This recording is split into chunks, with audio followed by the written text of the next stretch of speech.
I transmigrated into the cannon fodder villain who doesn't survive past 3 chapters in a feel-good novel, the heir to the top-tier Johnson family. In the original plot, I ruined my family and ended up destitute because I went after a scheming waitress named Chloe and was played by the male lead, Lucas. Abandoned my stunningly beautiful fiancée, the business queen Sophia, to become Chloe's bootlicking backup. Betrayed with a knife in the back by my most trusted brother Noah, and forced to ask why he betrayed me just before I die. Did the author donate their brain? Writing a plot that twists right and wrong like this. Whoever wants to be this gullible fool can go ahead. I won't do it. I turned and pulled my gorgeous, fierce fiancée, Sophia, close. But when I completely gave up, both the male and female leads panicked. Lucas cornered me against the wall.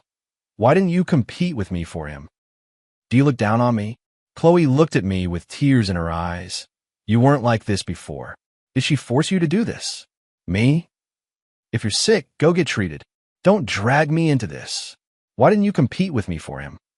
Lucas, the fortunate child of this book, was at this moment cornering me against the wall with bloodshot eyes.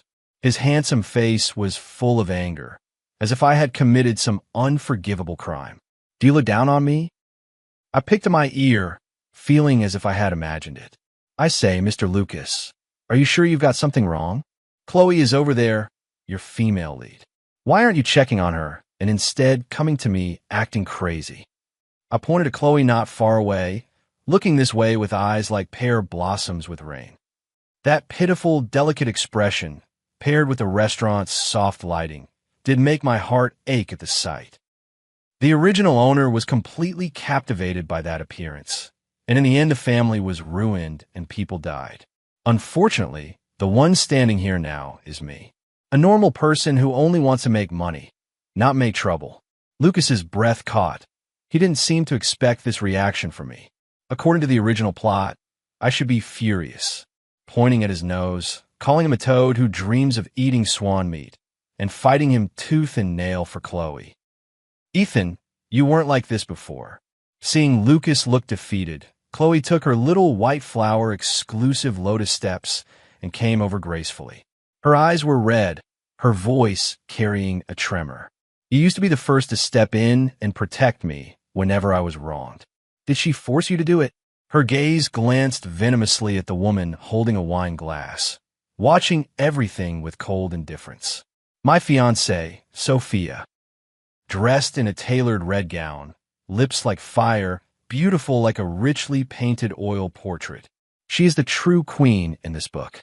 Whether in family background, looks, or tactics, she utterly crushes Chloe without leaving a trace. The original owner rejected such a top-tier fiancée and went to fawn over a scheming white lotus. Her brain really could be donated. I looked at Chloe's hypocritical face of, I'm only doing this for your own good, and nearly burst out laughing. Blackmail me? I stepped forward, walked to Sophia's side, and very naturally reached out to embrace her slender waist. Her body stiffened, and a cold look swept over her face, carrying a hint of warning. I ignored it and leaned in to chuckle softly in her ear. Darling, she said you forced me. Sophia's frown deepened, but unexpectedly, she didn't push me away. I turned my head and looked at Chloe and Lucas with a smile. First, to correct you, she and I are equal business partners.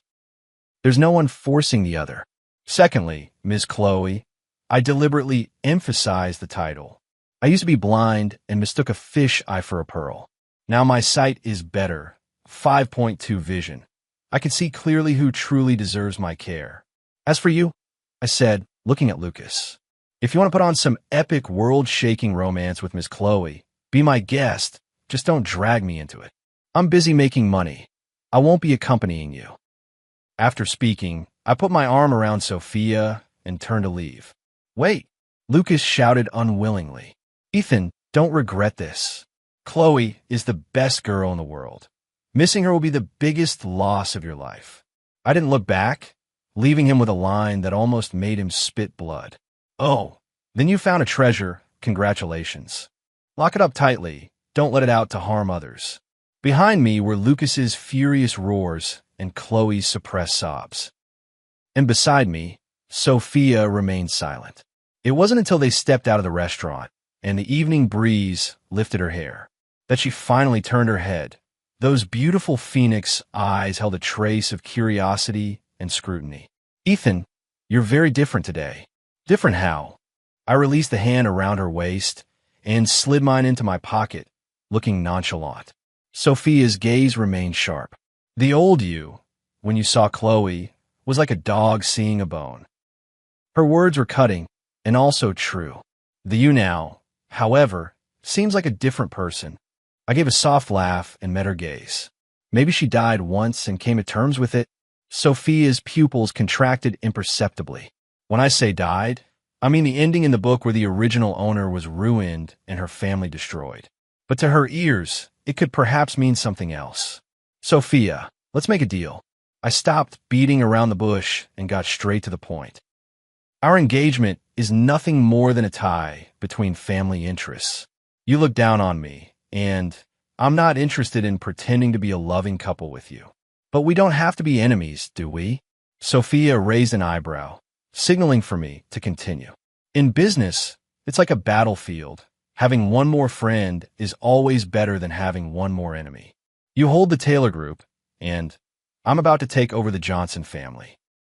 If our two families join forces, the value we can create together will far exceed what we get by breaking the engagement and fighting separately. As for Chloe and Lucas," I scoffed. "Nothing but jumping clowns, not worth mentioning." I looked at her, my gaze sincere. "I promise, I will never again cause you trouble because of any unrelated person. I will be your most reliable business partner."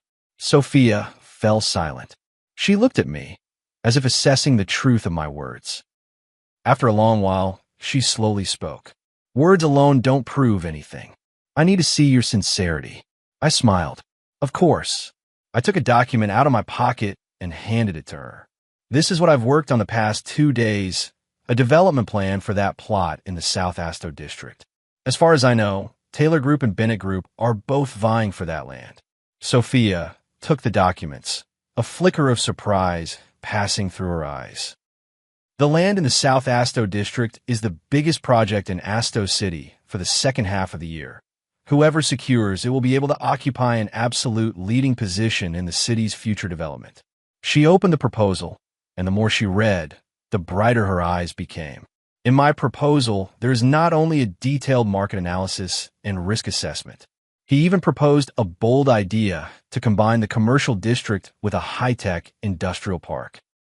This was by no means something that the previous incompetent Ethan could have written. This proposal is very perfect." She closed the file and looked back at me. "But the Bennett family is already connected with the municipal government. If we want to take them down, it will be difficult. Who said we intend to take them by force?" I smiled mysteriously. "Lucas is a man with a very high opinion of himself, always thinking he's a chosen one. His greatest weakness is his arrogance. He thought getting in touch with Mr. Oliver Harris made everything foolproof, not realizing the one who really calls the shots is that very low-key Mr. Liam Foster. Also, my people found that Bennett Group has been stretched thin to secure this project.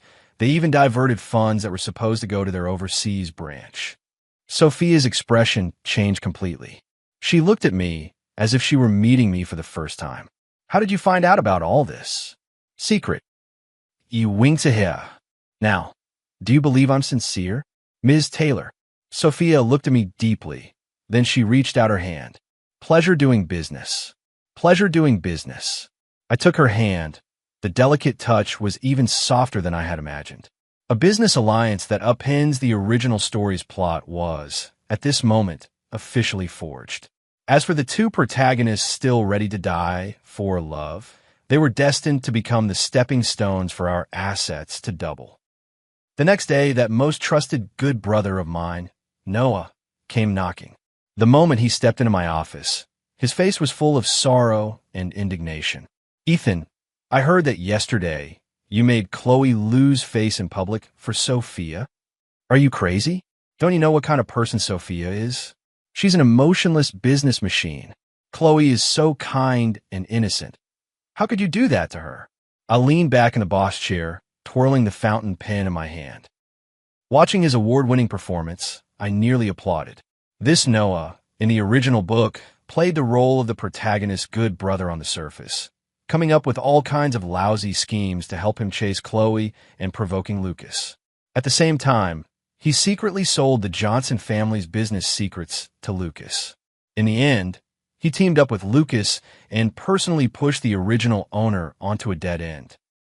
Before dying, the original owner still foolishly asked him, "Why did you betray me?" Looking back now, it was truly laughably stupid. "Noah, are you my brother? Or Chloe's brother?" I stopped twirling the pen. My gaze went cold. Noah froze, apparently not expecting me to ask that. I'm of course your brother. Isn't this me worrying about you? Worrying about me? I sneered. Worrying about me means advising me to give up Sophia, that business queen fiancée, and chase after a waitress who could do nothing but cry. Worried about me? You're just watching me jump into Lucas's pit of fire and stoking the flames on the side. Noah's expression changed and changed again. "Ethan, how can you say that about Chloe and Lucas? Enough. I don't want to hear his nonsense anymore. Chloe and I are no longer connected. Don't mention her in front of me anymore. As for Lucas, he can jump around however he wants. Let him be." I stood up, walked over to him, and patted his shoulder. "Noah, you are my only true brother. I trust only you." This sentence was what the original owner often said to him. Now that it came out of my mouth, it carried a trace of a different meaning. Noah's body stiffened noticeably for a moment, but he quickly returned to his usual composure. He forced out a smile more pitiful than crying. "Ethan, as long as you can come to terms with it. By the way," he said, as if he'd remembered something, "how are you doing with that plot in the South Asto district? I heard the Bennett family is determined to get it this time. My dad has a friend in the municipal government who might be able to help. Here we go. The fox's tail has finally been revealed." I sneered inwardly, but my face remained expressionless. "Is that so? That's wonderful. I was just worrying about this." The proposal is half done, and I kept feeling it was missing something. I turned and took a document from the drawer, handing it to him. "Take a look and give me some feedback." This document was the fake proposal I had specially prepared for him.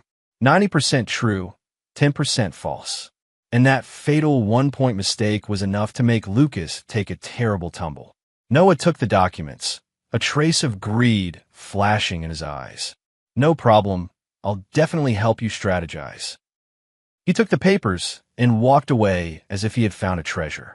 Watching his back, the curve at the corner of my mouth grew wider and wider. The fish has taken a bait. That afternoon, Sophia received the news.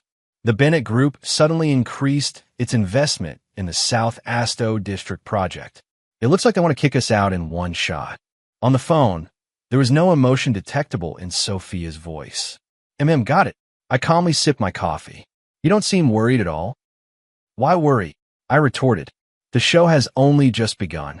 After hanging up, I dialed another number. "Mr. Liam Foster? This is Ethan. I have a new idea about the South Asto District project and would like to report it to you in person." A steady voice came from the other end of the line. "Okay, I'll wait for you in the office." On the day of the bidding meeting for the Nan Asto District project, the atmosphere on site was extremely tense. Lucas sat opposite me, smug and self-satisfied, the challenge in his eyes almost overflowing.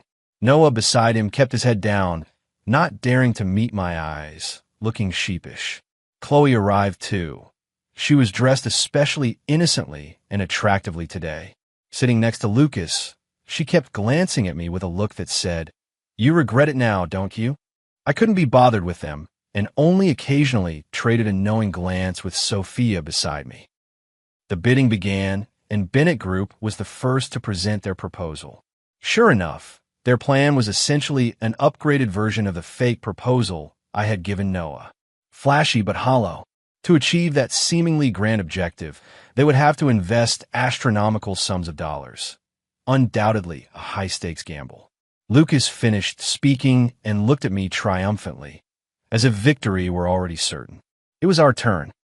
Sophia stepped onto the stage without any unnecessary words and went straight to the point. Her proposal was practical, steady, and perfectly aligned with Mr. Liam Foster's earlier long-term plan for the city's future development. The most crucial thing was that our budget was only half of the Bennett Group's. With half the dollars, we had to accomplish something more impressive than theirs.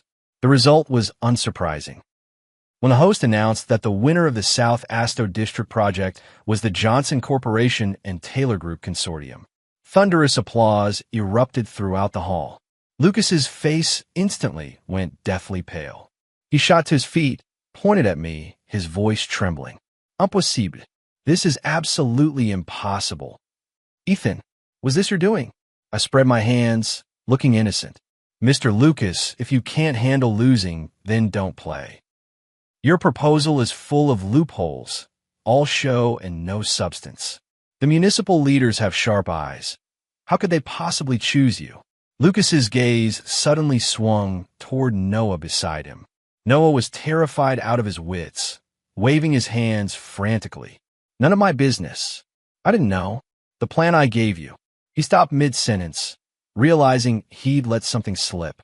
Lucas's expression instantly turned predatory. A grand drama of brothers turning into enemies was about to unfold. But Chloe, this female lead, was completely stunned at that moment. She looked at Sophia, dazzling on the stage, then glanced at me down in the audience, full of vigor and confidence. Then she looked at the beside Lucas, who was furious and flustered. Her worldview seemed, in that instant, to utterly collapse. The plot shouldn't have turned out like this. According to the original script, today should have been Lucas's great victory, a brutal face-slapping of Sophia and me. Then he'd hold her, and amid everyone's envious gazes, become the center of attention. But now, everything's a mess. Lucas lost, and he lost utterly.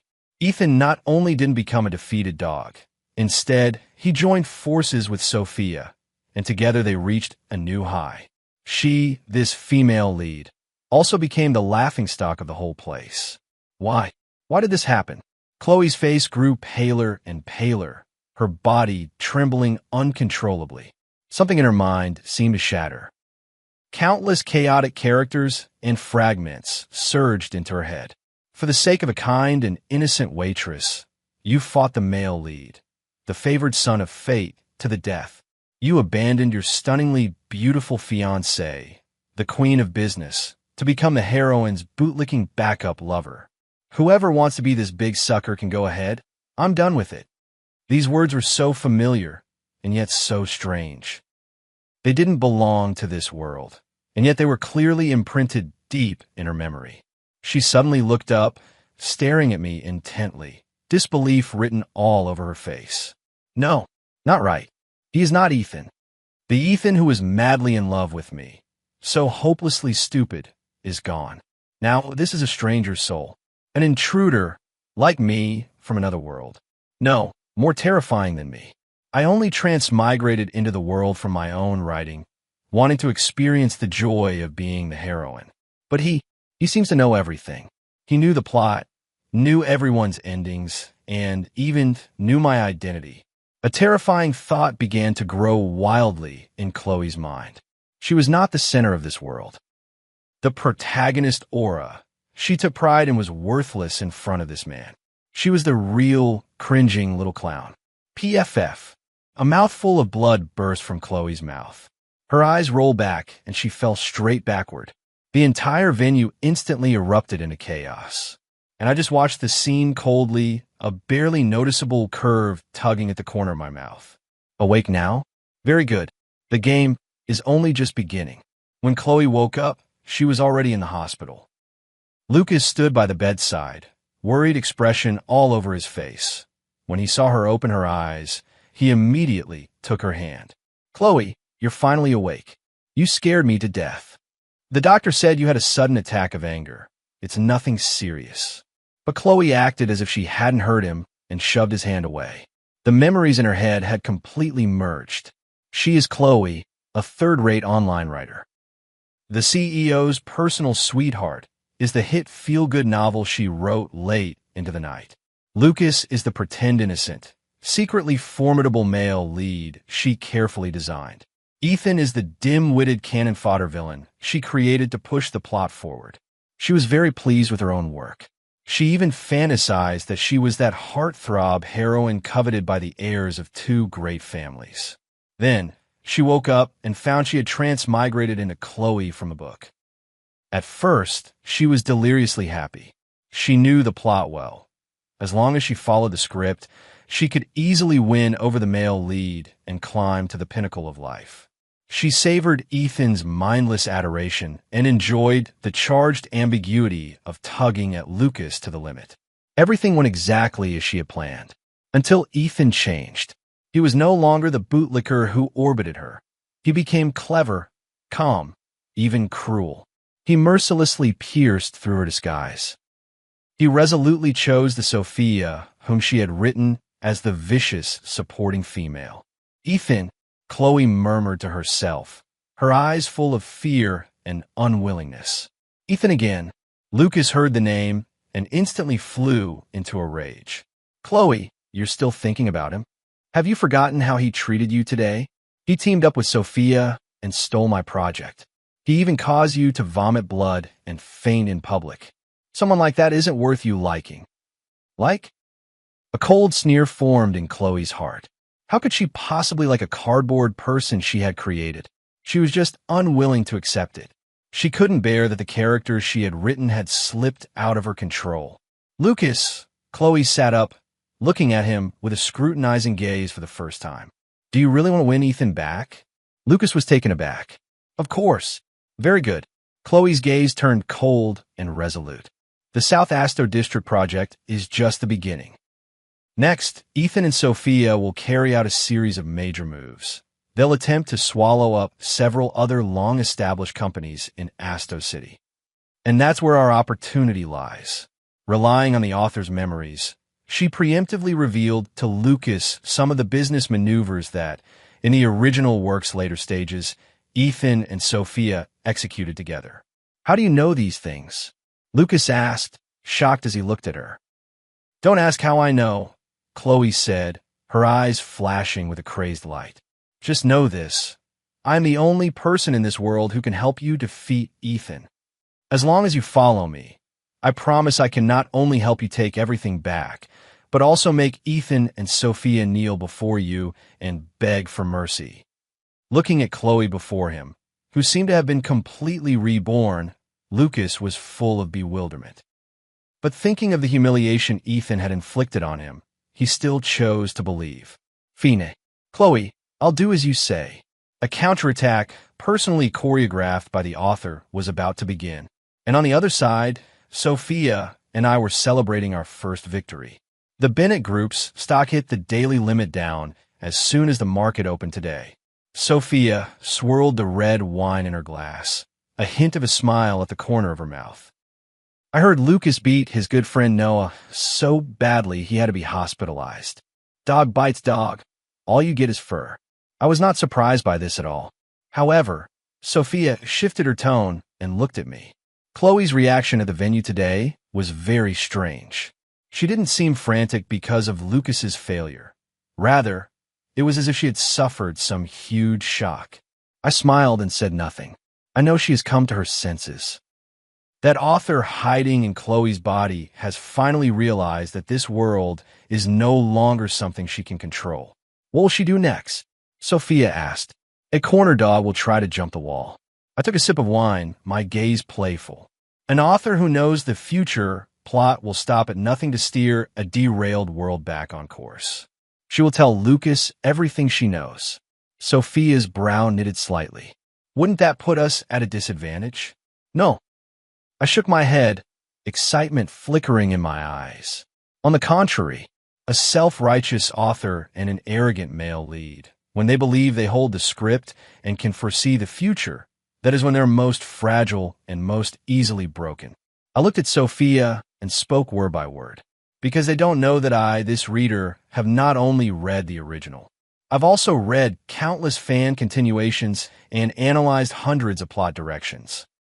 She thinks she's on the first layer, Lucas on the second, and I'm on the fifth. But actually, I'm in the atmosphere. Next, we'll have a good time with them. Let's show them what it means to carry out a dimensionality reduction strike. Chloe's spoiler quickly took effect. Under her guidance, Lucas intercepted the acquisition of a new energy company we had originally planned to buy. That company, in the original story, was an important piece of our business empire. Lucas's move was nothing if not ruthless. For a time, the business world buzzed with talk, saying the alliance between the Johnson family and the Taylor family was no better than this. You still have to take a hit when you run into a true child of destiny. Because of that, Lucas managed to turn the tide and regain the trust of the Bennett Group Board. He even held a victory banquet and invited all the celebrities of Asto City. Of course, he also sent invitations to me and Sophia. The guilt invitation might as well have had the words, "Come see me slap your face," printed in big letters. Are you going? Sophia tossed the invitation onto the table, her tone even. Going. Why wouldn't I? I smiled. They've stuck their faces out. How can we not slap them? At the celebration banquet, Lucas was basking in his success, while Chloe strutted like a proud peacock, receiving everyone's praise. When she saw us come in, she immediately came over. Ethan, Sophia, you're here. A victor smile played on her face, but her eyes held a trace of condescension. I really didn't expect that you would slip up. That new energy company, you've been preparing for it for a long time for what I heard. What a pity. Is that so? I said with a face full of mock sympathy. Sigh, nothing we can do. Who told us we don't have a prophet like you here to guide us?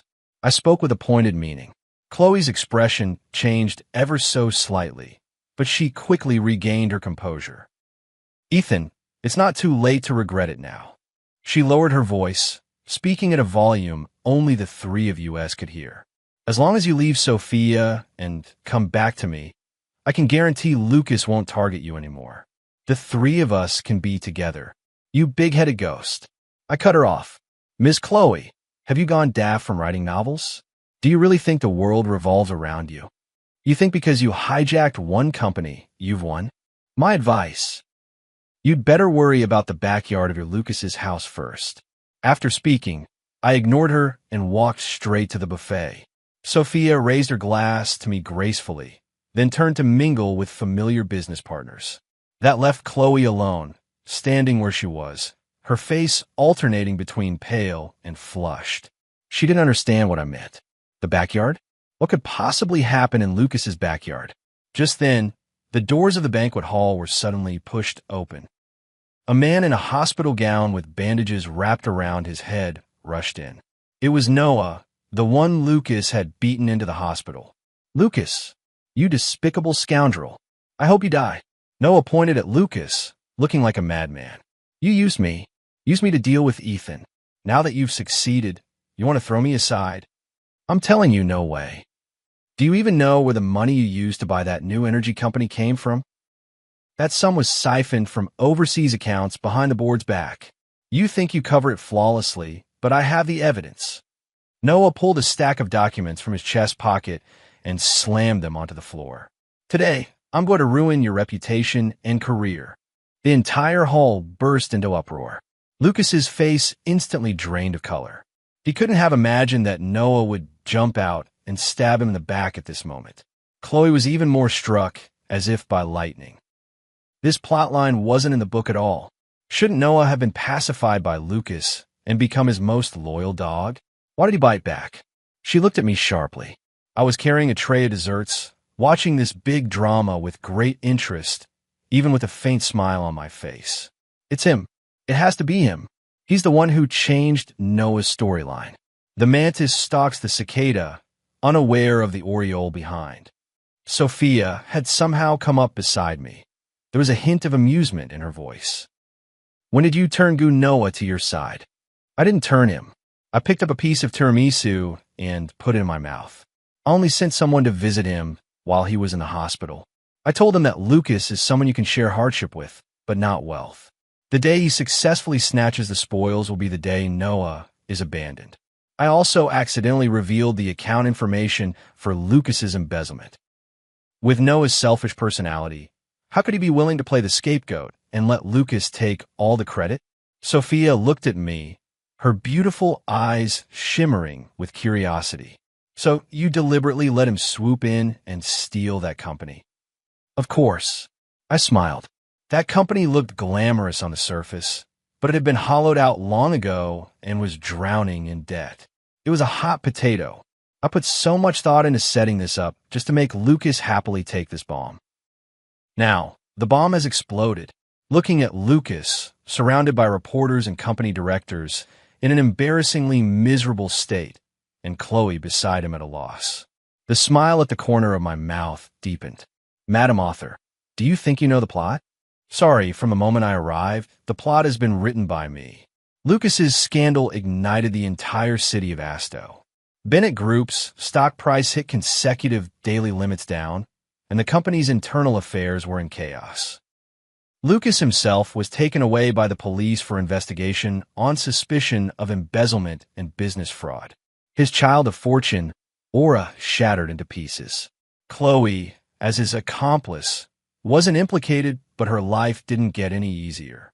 She went from being an envied, soon-to-be high-society wife to a pariah despised by everyone. She wanted to come find me, but couldn't even get through the doors of Johnson Corporation. The farce ended in our complete victory. That evening, Sophia opened a bottle of 1982 Lafite at her private winery to celebrate with me. Well done. She raised her glass, her red lips leaving a faint mark on the crystal. Moonlight poured through the floor-to-ceiling windows, coating her in a hazy halo that made her look almost unreal. It's because you cooperated so well. I clinked glasses with her and drank it all in one go. The winery was very quiet. It was just the two of us. The atmosphere, under the influence of alcohol and moonlight, became somewhat subtle. Ethan, Sophia put down her glass and suddenly looked at me very seriously. Who are you, really? She had asked this question for the second time. The last time, it was outside the restaurant. She looked at me with scrutiny and doubt. This time, there was an added hint of curiosity in her eyes and inquiry. I didn't answer directly, but instead asked her back. Who do you want me to be? Is it the same idiot Ethan from before who orbited Chloe and treated you like air? Or is it the current one, the partner who can clear obstacles for you and fight alongside you? Sophia fell silent. Of course, she hoped it was the latter. But she was a rational businesswoman. She didn't believe a person would change for no reason. This doesn't make sense. I'm still me. I looked at her, my expression calm. I've just been through some things and seen some people for who they are.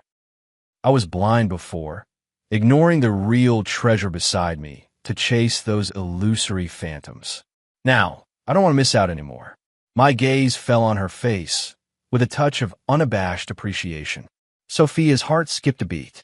She was used to all kinds of commercial hype and insincere praise, but she had never encountered such a direct and sincere look before, especially when the person was her nominal fiancé, a man she had once scorned and even somewhat disliked. Her cheeks were slightly flushed. To hide her lapse, she picked up the wine glass and took another sip. We are just business partners, she was reminding me, and it felt like she was reminding herself too. Is that so? I smiled, leaning forward slightly, closing the distance between us. But why do I feel like our collaboration is getting more and more enjoyable? Sophia, do you dare to bet with me again? Bet on what? Her voice held a faint, barely noticeable tension. Let's bet. I leaned close to her ear, warm breath brushing her earlobe. We can not only become the best business partners, but also the most harmonious soulmates. Sophia's body went rigid in an instant. She could feel her ears turning red at a speed visible to the naked eye. Having lived for more than 20 years, this was the first time she felt so flustered. This man was just too good at it. He didn't say, "I love you," but he stirred her heartstrings in the most direct way. He defined their relationship as a gamble. This, exactly, hit the competitive streak and adventurous spirit in her bones. She was a merchant. Her favorite thing was high-risk, high-reward investments. And the man in front of her was undoubtedly the highest quality and most mysterious investment she had ever seen. What if I lose? She heard her own voice, with a slight tremor. I lost. I took a step back, sat back down, a confident smile on my face. Everything of the Johnson family is yours. What if you win? If I win? I looked at her, starlight sparkling in my eyes. You are mine. Sophia's heart was completely thrown into chaos. She looked at the man before her. He was confident, strong, and mysterious, with a perfectly measured hint of roguishness. He was like a whirlpool, making her uncontrollably want to get closer to drown. Okay. As if guided by some strange force, she heard herself speak. I'll bet you. The moment those words left her mouth, she knew she had already lost half the battle. But she was willing. Ever since Lucas fell from grace and Chloe vanished, life had been unusually calm. My bet with Sophia was proceeding smoothly. Our business empire kept expanding, our assets multiplying several times over. Our relationship, too, warmed from being purely business partners. We would work late together, sharing a simple takeout in the office. We would also, on weekends, set work aside. Like ordinary couples, we went to the movies and visited art galleries. I discovered that beneath the business queen exterior, Sophia actually had a very lovable side. She would light up when she saw a painting she liked, and secretly wipe away tears at scenes in a film. She was no longer a business machine, but a woman of flesh and blood, with warmth. And she also saw a completely different side of me. No longer the playboy who only knew how to eat, drink, and enjoy himself, but a man with strategy and responsibility who would occasionally tell a dry joke to make her laugh. Our relationship, in that unspoken harmony, quietly began to grow. Everything was as beautiful as a dream, until the arrival of an uninvited guest shattered that calm. That night, Sophia and I were attending a charity dinner. A handsome man in a white suit walked straight toward us. Sophia, long time no see. He spoke, his voice so gentle you could squeeze water from it. Sophia saw him, and her brows subconsciously furrowed. Elliot Morgan? When did you return to the country? Her tone carried a hint of aloofness and indifference. Elliot Morgan? I quickly searched my mind for that name. In the original novel, it seemed there wasn't a character by that name. Could it be a hidden character left by the author Chloe? Just got back. Elliot Morgan's gaze stayed glued to Sophia, completely ignoring me, his fiancée. I heard you've been doing well lately and even found a new assistant. His gaze finally fell on me, carrying a hint of undisguised scrutiny and hostility. This must be Ethan, Mr. Ethan. I've heard so much about you. He reached out his hand, a gentle smile on his face, but his eyes were ice cold. I shook his hand, smiling just as amiably. Mr. Elliot, pleased to meet you. Two hands clasped together, undercurrents stirring. I could feel the pressure from his hand steadily increasing, as if trying to give me a warning. I sneered inwardly, and the strength in my own hand increased accordingly.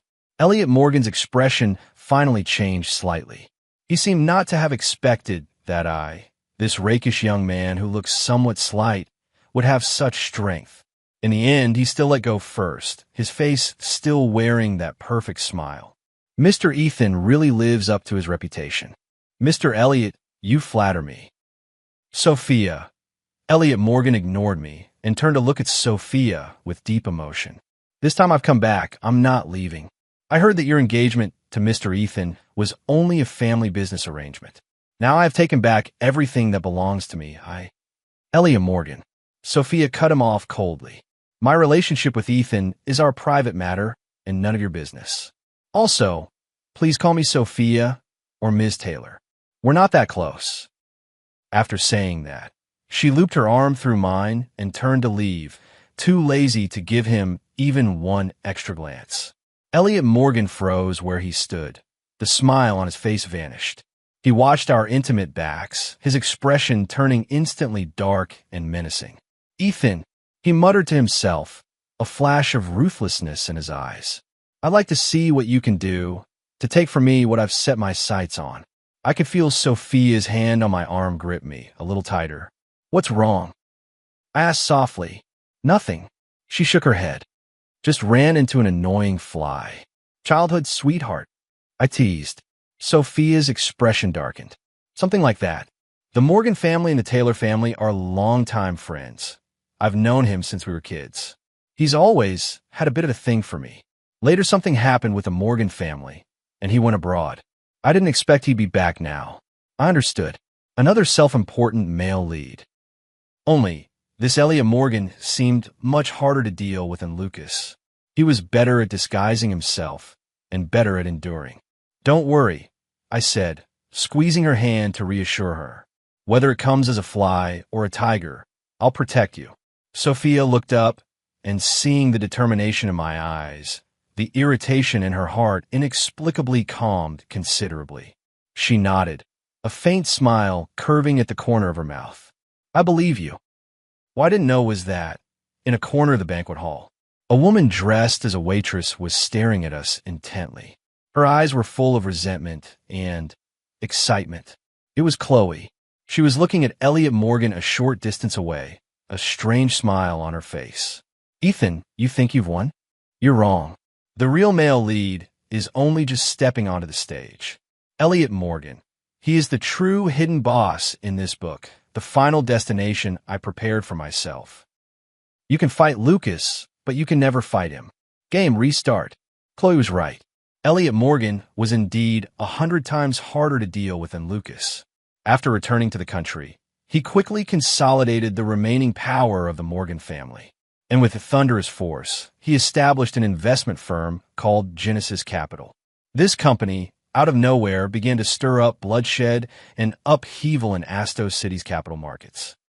His methods were ruthless, precise, and without mercy. He was not as impulsive or arrogant as Lucas. He's more like a venomous snake lurking in the dark, delivering a fatal strike when you least expect it. Several of our ongoing projects were ambushed by him. Although no substantial damage was done, it still left us in a complete mess. This Elliot Morgan is not simple. In the office, Sophia's expression was somewhat grave. His source of funds is very mysterious. And he's well aware of our business layout, as if he has a God's eye view. I sneered. Of course he has a God's eye view, because behind him stands an author. Although Chloe had gone mad, her memory of the plot was Elliot Morgan's greatest weapon. She told Elliot Morgan all of the business plans for the future that were in the original book, mine, and Sophia's. What Elliot Morgan intended to do was lay the groundwork in advance and wait for us to walk right into the traps he set. So what do we do now? Sophia looked at me. All of his plans have already been anticipated by him. We're at a disadvantage. Who said we were going to stick to the plan? I leaned back in my chair, my fingers tapping lightly on the tabletop. Since he knows our plan A, plan B, plan C, then let's give him one he'll never expect, plan Z. Sophia's eyes brightened. You mean, use his own plan against him? I stood up, walked to the huge floor-to-ceiling window, and looked at the bustling city traffic below. Chloe thought she had given Elliot Morgan a walk-through guide. Then we'll turn that guide into a death warrant. Didn't she know we were going to acquire that chip company in West Astor District? Then we'll spread this news until everyone knows. Let everyone think that for the sake of this company, we're willing to spend a fortune and are determined to win it at all costs. Sophia immediately understood what I meant. You mean, set a trap for him? That's right. I turned around, a cold smile curling at the corner of my mouth. Elliot Morgan is far too confident. He thinks that holding the script lets him control everything. Then let's make him taste what it's like to be eaten alive by the script. Over the next few days, Sophia and I mobilized every resource we had, took up a stance as if determined to fight Elliot Morgan to the death. We kept raising the acquisition price for that chip company in the West Astor District. We even went so far as to sell off some non-core assets to raise funds. The entire business community of Astos City was watching this celestial duel. Everyone thought Johnson Corporation and Taylor Group had gone mad this time. Elliot Morgan had also taken the bait. In his view, this chip company was the core of Ethan and Sophia's future business empire. If they could seize it, it would be like cutting off our future. Encouraged by Chloe, he also invested money regardless of cost, and fought us to the death. In the end, after a frenzied bidding war, Elliot Morgan paid an astronomical price and successfully snatched that chip company from us. When the news broke, Elliot Morgan and Chloe were partying wildly in their office. "Ethan, Sophia, you lost." Chloe looked out at the Johnson Corporation building and laughed until tears streamed down her face. "Without this chip company, your future is nothing but scattered sand. This time, let's see how you turn things around." At this moment, on the top floor of Johnson Corporation, Sophia and I were leisurely sipping champagne. He took the bait. A smile that couldn't be hidden spread across Sophia's face. I nodded. "Next, it's time to close the net."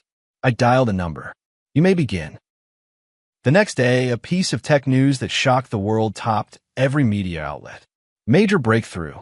Country M announces the successful development of a new generation quantum chip. Traditional silicon-based chips will be completely phased out. When the news broke, the global chip industry was instantly overturned. The stock prices of all traditional chip companies overnight fell to worthless paper. The chip company Elliot Morgan had bought at a sky-high price instantly turned from a gold mine into a huge bottomless pit. His Genesis Capital had poured so much money into that one project that its funding chain instantly broke. Calls from banks demanding repayment and questions from partners came at him like snowflakes. Elliot Morgan was completely stunned. He stormed into the office, grabbed Chloe by the collar, his eyes bloodshot. "Why? Didn't you say this company was their future? Why did this happen?" Chloe was stunned too. That scene wasn't in her script at all. A quantum chip? What is that? In that third-rate domineering CEO novel of hers, there was absolutely no such high-tech setup. "I don't know. I really don't know." She trembled with fear. "Don't know." Elliot Morgan shoved her to the ground, his eyes so vicious they seemed ready to devour her. "You useless piece of trash. You've ruined me." He looked out the window at the Johnson Corporation building that still stood unmoved and finally understood everything. From the very beginning, it had all been a setup, a death trap tailor-made for him by Ethan and Sophia. He thought he was the hunter, but he hadn't realized that from beginning to end, he was only the prey. "Ethan," Elliot Morgan gave a bitter laugh, his eyes full of despair and unwillingness. He lost even more completely than Lucas. Elliot Morgan was ruined. His so-called Genesis Capital had become the biggest joke in Asto's business world. He went from a dazzling hidden boss to a debt-ridden dog of defeat. As for Chloe, she completely lost her mind. She could not accept that the plot she had meticulously designed was being overturned by me time and time again. On a stormy night, using her last strength, she called me. On the phone, her voice was hoarse and eerie. "Ethan, do you think you've won? You're wrong. If I can't have it, then neither can you. I've hidden the final Easter egg in this book, a surprise that could destroy everything. Tonight at midnight, Sophia's private winery will settle this once and for all. If you don't come, don't ever expect to see her again." After saying that, she hung up. My heart tightened. I immediately called Sophia, only to find her phone had already been turned off. A sense of foreboding settled over me. I immediately drove to Sophia's private winery. The winery was deathly silent. The main gate was ajar, and a strange, eerie scent of blood wafted from inside. I pushed the door open and saw a scene I would never be able to forget in this lifetime. Sophia lay in a pool of blood, a dagger plunged into her abdomen, the crimson staining her white dress. And Chloe was standing right beside her, holding a detonator in her hand, a mad smile fixed on her face. "Ethan, you're here. Look at you, your queen, how pathetic she is now." My mind went blank. I rushed over, trying to pick up Sophia, but Chloe stopped me. "Don't move." She raised the detonator and screamed hysterically. "I filled this winery with explosives. The moment I press this, all of us will die. Why are you doing this?" My eyes were bloodshot as I stared at her. "Why?" Chloe laughed, laughing until tears streamed down her face. "Because all of you have betrayed me. Lucas, Elliot, and you. I created you all. You should all love me. You should all revolve around me. But what about you? Each of you has slipped out of my control. All of you want to love that damned Sophia. Why should she? She's just a supporting female character. Why should she get everything?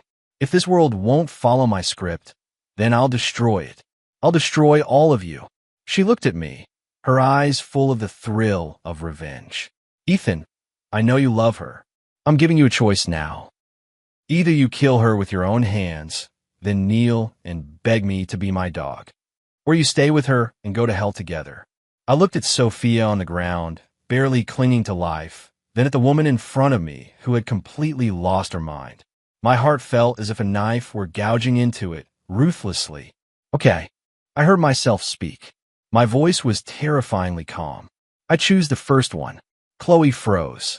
Even Sophia, lying in a pool of blood, opened her eyes wide in disbelief. I slowly picked up the dagger from the ground, stained with Sophia's blood. Step by step, he walked toward her. There was no expression on my face. Ethan, no. Sophia weakly reached out her hand, trying to grab me, but caught nothing. I walked up to her and looked down at her from above, looking at her pale face and those eyes full of despair. Then I raised the dagger in my hand. I mouthed a prayer in my heart. Then, sharply, I plunged it in. The dagger did not stab Sophia. At the last moment before it would touch her body, my wrist snapped sharply, and it flew straight toward Chloe, who was standing not far away. All of this happened in the blink of an eye. Chloe didn't react at all. She only saw a flash of cold light. Then her right hand holding the detonator was pierced by a sharp pain. Ah! She let out a scream as the dagger had already gone through her palm, pinned her and the detonator tightly to the wall. The detonator slipped from her limp hand and fell to the ground. I didn't hesitate at all. I lunged forward in a single step and kicked the detonator into the corner. Then I quickly took off my coat and pressed hard on the wound in Sophia's abdomen. Sophia, hold on. The ambulance will be here any second. My voice trembled with fear. Sophia looked at me, a weak smile appearing on her pale face. I knew it. You won't kill me. Don't speak. I cut her off. Save your strength. You'll be fine. Ethan. She grabbed my hand, her eyes unusually bright. I won that bet. My eyes flooded with tears in an instant. Yes, you win. You win, so you're not allowed to die. Do you hear me? On the other side, Chloe, pinned to the wall, looked at us and let out a venomous curse. Ethan, you liar. I hope you die. Do you think it's over just like that? It's useless. The explosives here are timed to go off. Less than 5 minutes left. You're all going to die. You'll all be buried with me. I glanced up at the clock on the wall. 4 minutes and 30 seconds left. There simply isn't enough time. Are we really going to die here? No. I refuse to accept it. I finally managed to shake off the fate of a cannon fodder. It took so much effort to get to where I am with Sophia. I absolutely cannot die like this. My brain is running at top speed. Dynamite, timed detonation, the winery. Wait, winery. I suddenly remembered something. This winery was personally designed by Sophia. To store those precious wines, she built a top-tier cellar underground with a bank vault-level security system. The cellar door was made of a special alloy, capable of withstanding explosions of any magnitude. Sophia. I shook her. What's the code to the underground wine cellar? Sophia was already somewhat disoriented, but hearing my words, she still mustered her last strength and recited a string of numbers. I immediately scooped her up and ran toward the cellar entrance. I entered the password, and the heavy alloy door slowly opened. Just as we entered the wine cellar, and the door was about to close, I looked back and saw Chloe's face twisted with jealousy. She was still shouting curses frantically. Ethan, Sophia, I curse you. In every life, may you never love each other. I looked at her, a cold smile curling at the corner of my mouth. In your next life, when you write novels, remember to do more research. Don't write these nonsensical, intelligence-lowering wish fulfillment stories anymore. Having said that, the alloy door closed completely. Her curses and the impending death were forever sealed outside the door. Boom! A thunderous, earth-shattering explosion. The entire wine cellar shook. I held Sophia tightly in my arms, sheltering her beneath me, feeling the violent tremors underfoot and the dust trickling down from above. I knew we had survived. I don't know how long had passed before the shaking finally stopped. The wine cellar was pitch black, with only the emergency light giving off a faint glow. Sophia, in my arms, had completely passed out. I couldn't afford to delay. I immediately tore open her clothes and checked her wounds. Fortunately, although the dagger looked terrifying, the stab wasn't deep and didn't hit any vital organs. I used the first aid kit kept in the wine cellar to give her a simple dressing and stop the bleeding. Then I took out my phone. There was a signal. I immediately called the ambulance and the police. After doing all that, I finally relaxed and slumped to the ground. I looked at Sophia in my arms, her face pale but breathing steady, and felt a wave of lingering fear. So close. I was just a little bit away from losing her forever. I lowered my head and gently pressed a kiss to her forehead. Fool. From now on, don't ever do something this stupid for me again. The rescuers arrived shortly thereafter. When they finally forced open the wine cellar door from the rubble, what they saw was the image of us holding each other. Sophia was taken away in an ambulance. As the only survivor and witness, I was taken back to the police station to give a statement. I embellished the story of Chloe and Elliot Morgan a bit before I told the police. In the end, the explosion that shook Astor City was ruled a retaliatory act stemming from a business vendetta. Chloe and Elliot Morgan, the two who once tried to upend our world. All the chaos they brought, along with them, turned to ashes in that blast. The turmoil gradually subsided. A month later, Sophia was discharged after recovering. I went to pick her up the day she left the hospital. She wore a simple white dress and stood in the sunlight, beautiful like an angel. When she saw me, she smiled. That smile was more radiant than the sun. "I'm hungry," she said. "What do you want to eat?" I asked. "Either is fine." "Okay." I took her hand, our fingers interlacing tightly. "Then let's go home. I'll make it for you." Under the setting sun, our shadows were stretched out long, very long. Back home, I tied on an apron and busied myself in the kitchen. Sophia leaned against the doorframe, quietly watching me. "Ethan, I won that bet." "So?" She paused, a flush rising on her face. "You are mine now." I turned around, my hands still dusted with flour. I stepped in front of her, cupped her face, bowed my head, and kissed her. The kiss was light, very gentle. It carried the relief of surviving a catastrophe and the reverence of something regained. After a long while, our lips parted. I looked at her, the love in my eyes so full it was about to spill over. "No." I shook my head, my voice hoarse. "I won. I won. You are my whole world." "George, I've got good news and bad news. Which do you want to hear first?" I put down my paintbrush and looked at my friend Frank. He stood at the studio door with a mysterious air, his face a mix of nervousness and excitement. "Let's start with the bad news. After all, I've gotten used to it these past 3 years. Your painting, Eternity, just sold for a sky-high price. Over $6 million. I frowned. "How is that bad news?" Frank chuckled. "Because it's actually part of the good news. The bad news is, buddy, you might need to see a psychiatrist." "What do you mean?" "A woman who looks exactly like Mary showed up at your art exhibition. I almost thought I was seeing a ghost." The paintbrush slipped from my hand and fell to the floor, splattering paint across the unfinished canvas. "Mary, my late wife, died 3 years ago after accidentally falling off a cliff. I watched with my own eyes as her body was pulled from the water. In that moment, my world completely collapsed." "Stop joking around, Frank. Why would I lie to you?" "She even left this." Frank handed me a note, with an address and a time written on it. My hand trembled slightly. The handwriting was exactly the same as Mary's. That night, I waited until midnight at the designated cafe. Just as I was about to leave, a familiar figure appeared at the door. "Mary?" No, it couldn't be her. But every gesture of that woman, from the tips of her hair to her fingertips, was a shadow of Mary. "George, it's been a long time." She sat across from me, and the familiar voice nearly made my heart stop. "Who are you?" I struggled to remain calm. "I'm Mary, your wife." She smiled and reached out her hand.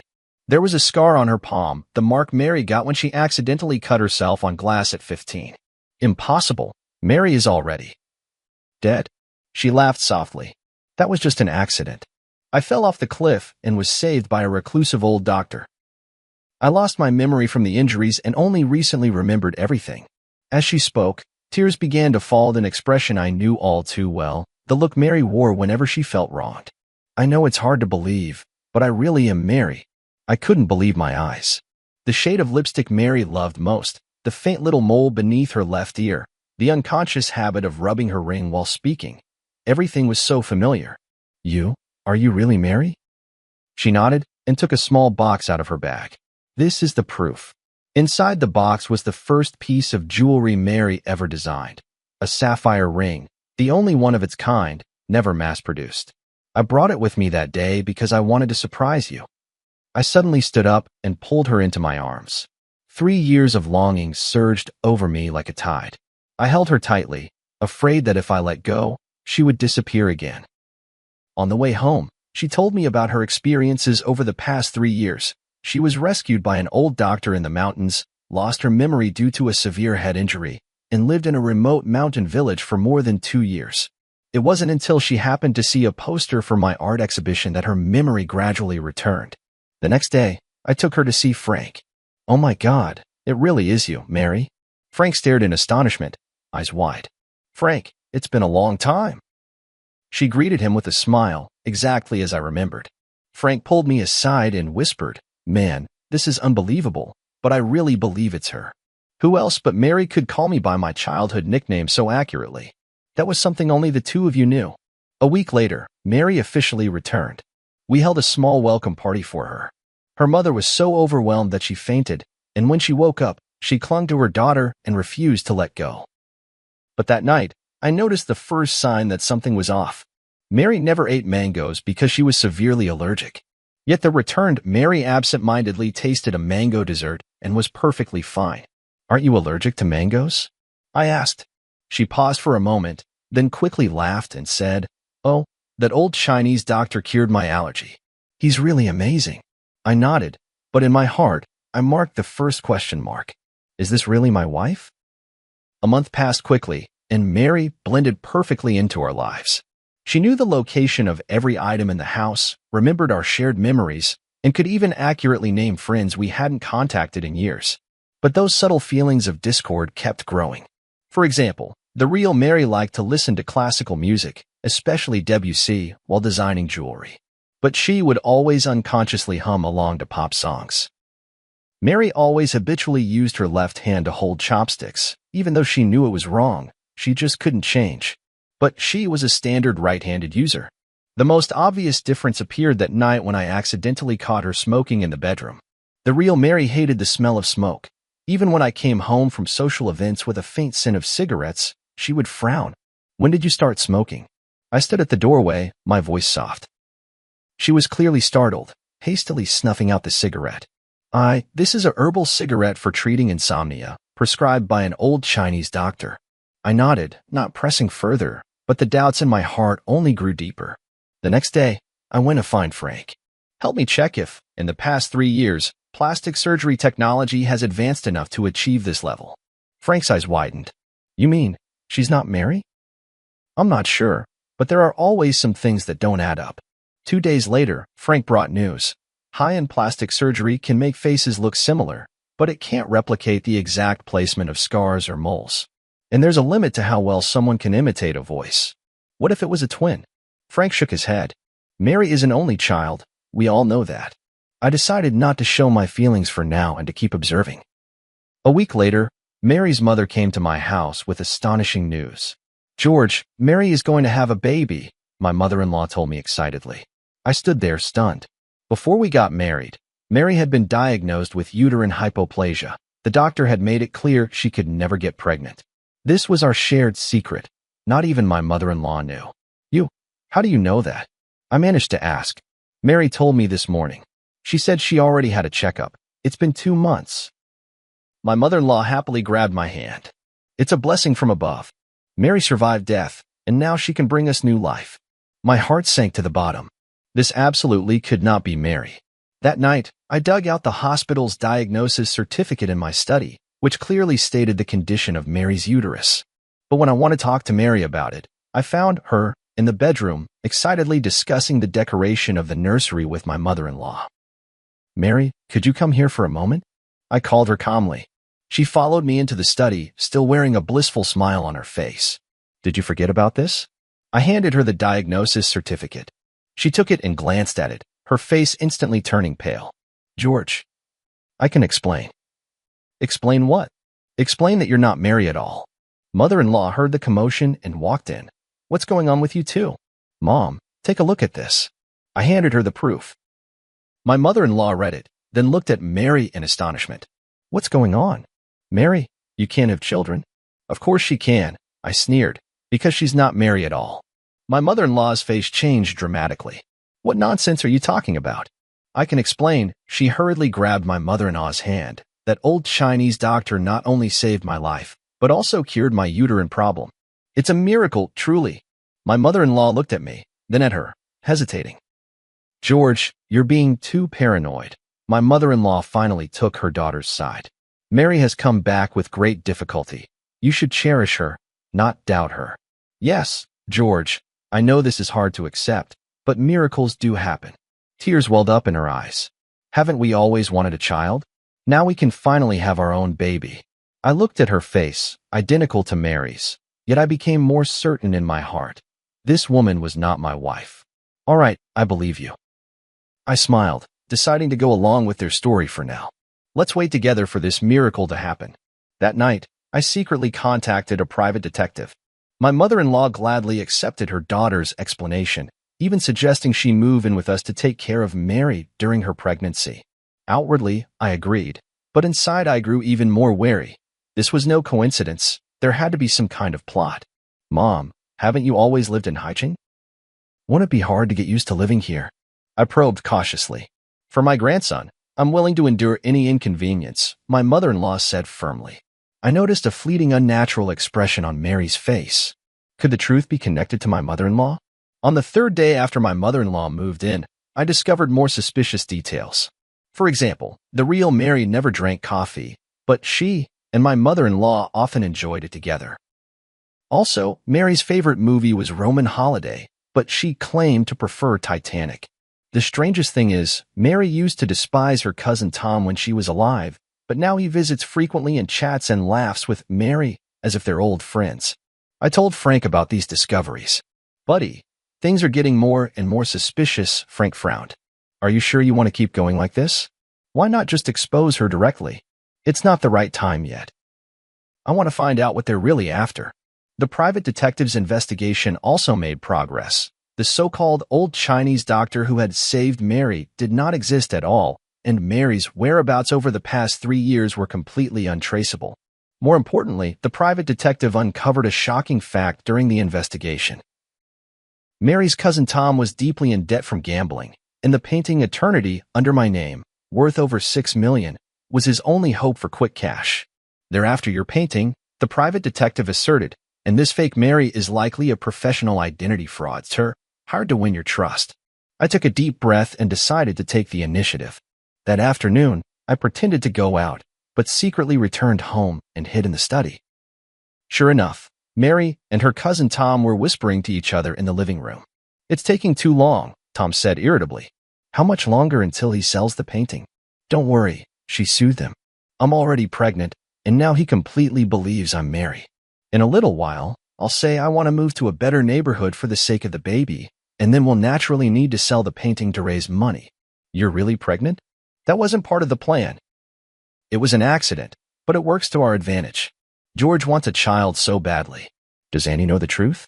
"She only knows we're trying to scam money, not the specific plan. But she hates George, thinks he caused her daughter's death, so she's more than happy to help." I clenched my fists. So my mother-in-law had always believed that Mary's accident was somehow my fault. In fact, we did argue over something trivial that day, and Mary stormed out in anger. I didn't try to stop her. but I never imagined it would be the last time I'd see her. You don't actually have feelings for George, do you? Tom suddenly asked. She was silent for a moment. It's just part of the job.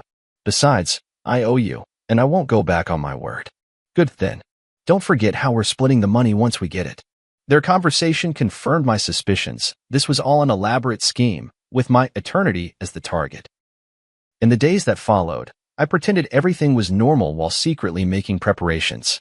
I contacted the police, arranged for evidence-gathering equipment, and found the last piece Mary had left before she died, a silver necklace that had never been made public, engraved with an anniversary date only the two of us knew. 2 weeks later, my art exhibition was held as scheduled. As planned, Mary brought up the idea of moving, hinting that I could sell eternity. I pretended to agree and said I would auction the painting on the last day of the exhibition. This is a surprise I prepared for you, I said on the eve of the exhibition, taking out a delicate box. To celebrate the new life we're about to begin. She opened the box in surprise, and inside was the silver necklace. It's beautiful, thank you. She smiled as she prepared to put it on. Wait, I stopped her. Aren't you going to look at the engraving on the back? She turned the necklace over, and her face suddenly went pale. What's wrong? Don't you like it? I asked, feigning ignorance. No, I really like it. It's just, I'm a bit moved. She forced a smile, but didn't know how to explain that she couldn't recognize the significance of that date. See you tomorrow. Get some good rest, and don't forget to wear this necklace. I kissed her forehead and whispered in her ear, after all, this is your final design. Her body visibly stiffened for a moment, but she kept smiling. Of course, I cherish it very much. Tomorrow, the truth will come to light. On the day of the exhibition, the place was packed with people. My painting, Eternity, was displayed in the most prominent spot, right next to the last batch of jewelry designs Mary had created before her death. Mary held my arm, flawlessly playing the role of my wife as always. She had even gone out of her way to wear Mary's favorite white dress and the silver necklace I had given her last night. My mother-in-law and Tom were there too. The three of them exchanged glances from time to time, clearly waiting for the perfect moment. Frank appeared as planned, pretending to be extremely interested in Eternity and asking me about the auction details. The auction will begin promptly at 4 in the afternoon, I replied with a smile. This painting means a great deal to me, and I hope it finds someone who truly appreciates it. Mary immediately chimed in. Yes, although it's hard to part with it, this is a necessary decision for our future.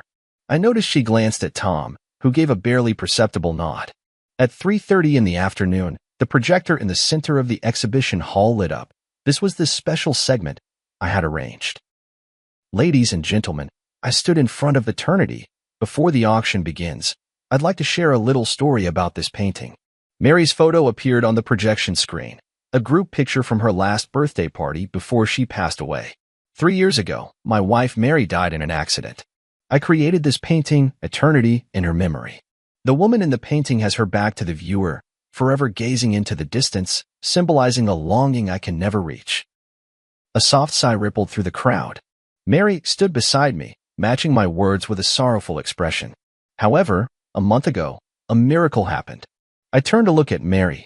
My wife came back. The whole room erupted in astonishment, and many people curiously sized up, Mary. This is my wife, Mary.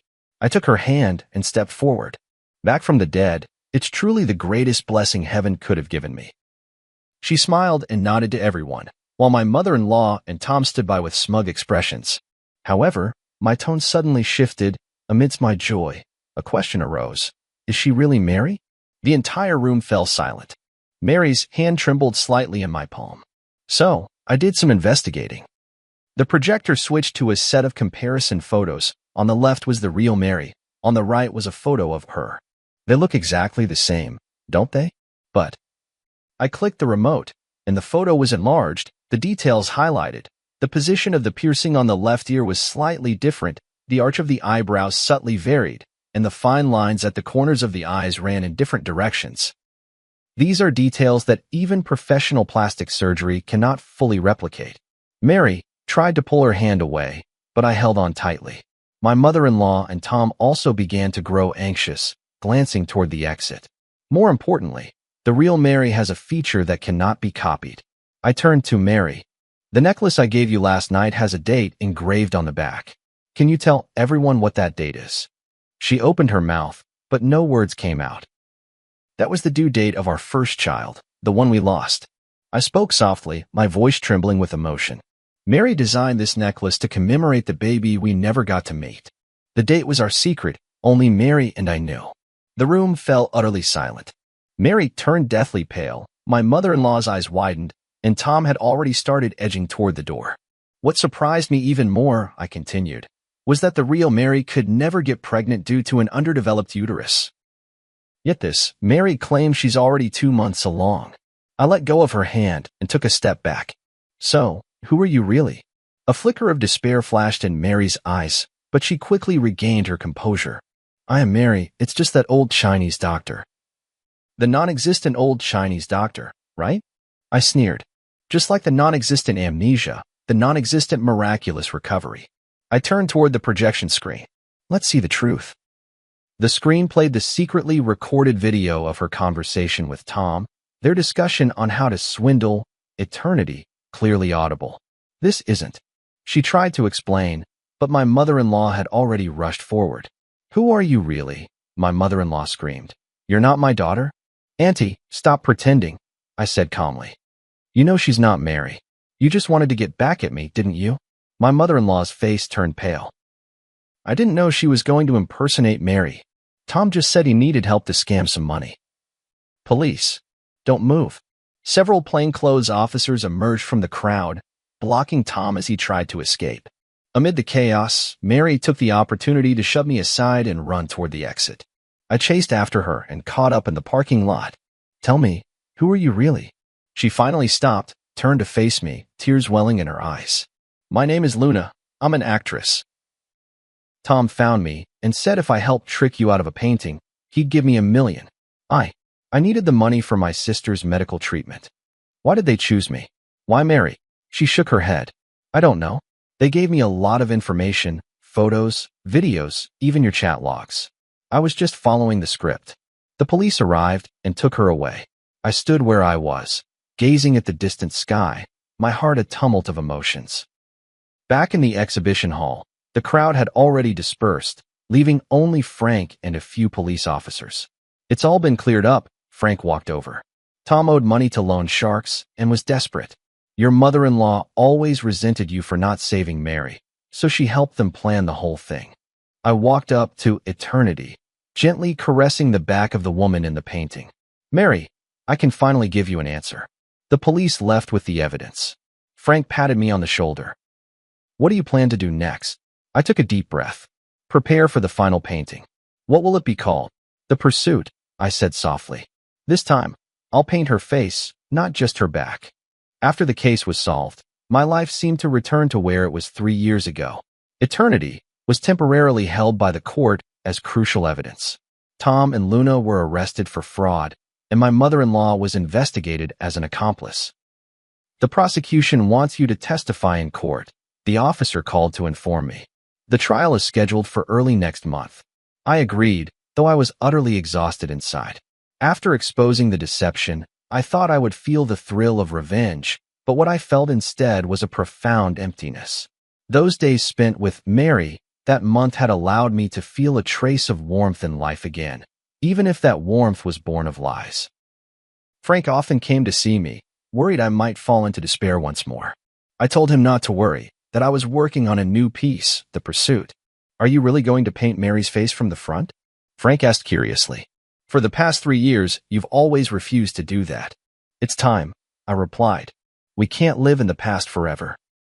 I moved out of the apartment I had shared with Mary and returned to the old house in the suburbs, the place where the real Mary and I had first made our home. The dust-laden memories in the house brought me both pain and comfort. Mary's studio remained just as she had left it, design sketches scattered across the table, unfinished jewelry drafts pinned to the drawing board.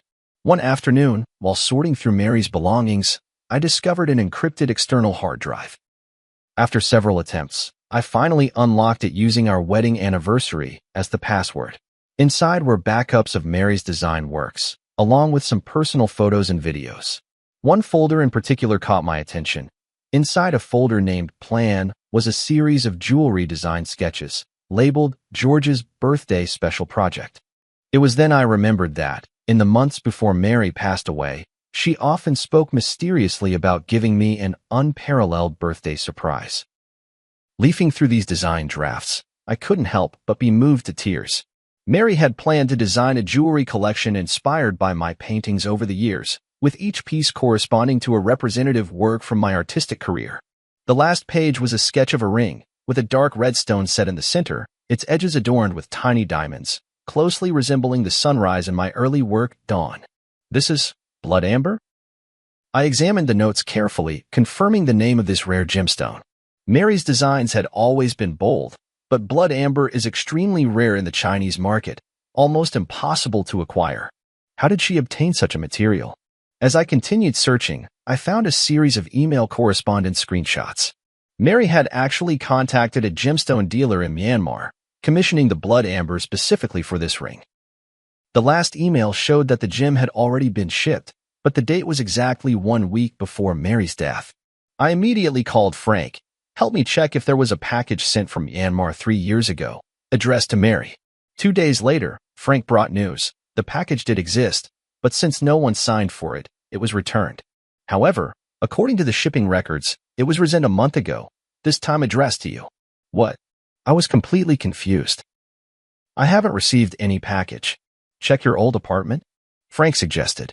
Back at my old apartment, the manager told me there was indeed a package, but it had been signed for by Mary. She said it was a surprise for you, so she didn't notify you, the manager explained. This meant Luna had taken the blood amber. I rushed to the detention center and requested to see Luna. Separated by glass, she looked much more haggard than the last time we met, but still wore that face so similar to Mary's. What are you doing here? She asked coldly. A month ago, you signed for a package from Myanmar. There was a blood amber inside. I want to know where it is. She looked surprised. How did you know? Tom asked me to sign for it. He said it was some precious gem. He took it. My heart sank. Tom was deep in gambling debt. A precious blood amber would be a windfall for him. He had probably sold it long ago. That blood amber is very important to me, I said softly. It was the last gift my wife left me. Luna was silent for a moment, then suddenly said, maybe it's not that bad. Tom said the stone has flaws, its value is greatly reduced, and he hasn't found a suitable buyer yet. Hope was rekindled. If Tom hadn't sold the blood amber yet, maybe there was still a chance to get it back. Do you know where he might hide it? Luna hesitated for a moment. He has a safe deposit box in a self-storage facility on the east side of the city. After getting the address, I immediately contacted the officer in charge of the case and explained the situation. Since Tom was involved in a large sum of money, the police quickly approved the search request. Mr. George, we've found the safe deposit box, the officer said over the phone. Inside, we did find the blood amber you described, as well as some other evidence. A few hours later, I retrieved the blood amber at the police station. It was even more beautiful than I had imagined. Within the dark red core, wisps of mist seemed to swirl, shifting strangely under the light.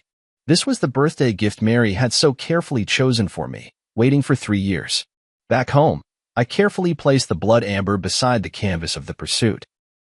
The painting was already more than half finished, Mary's face emerging from the blur into clarity, yet it still felt like something was missing.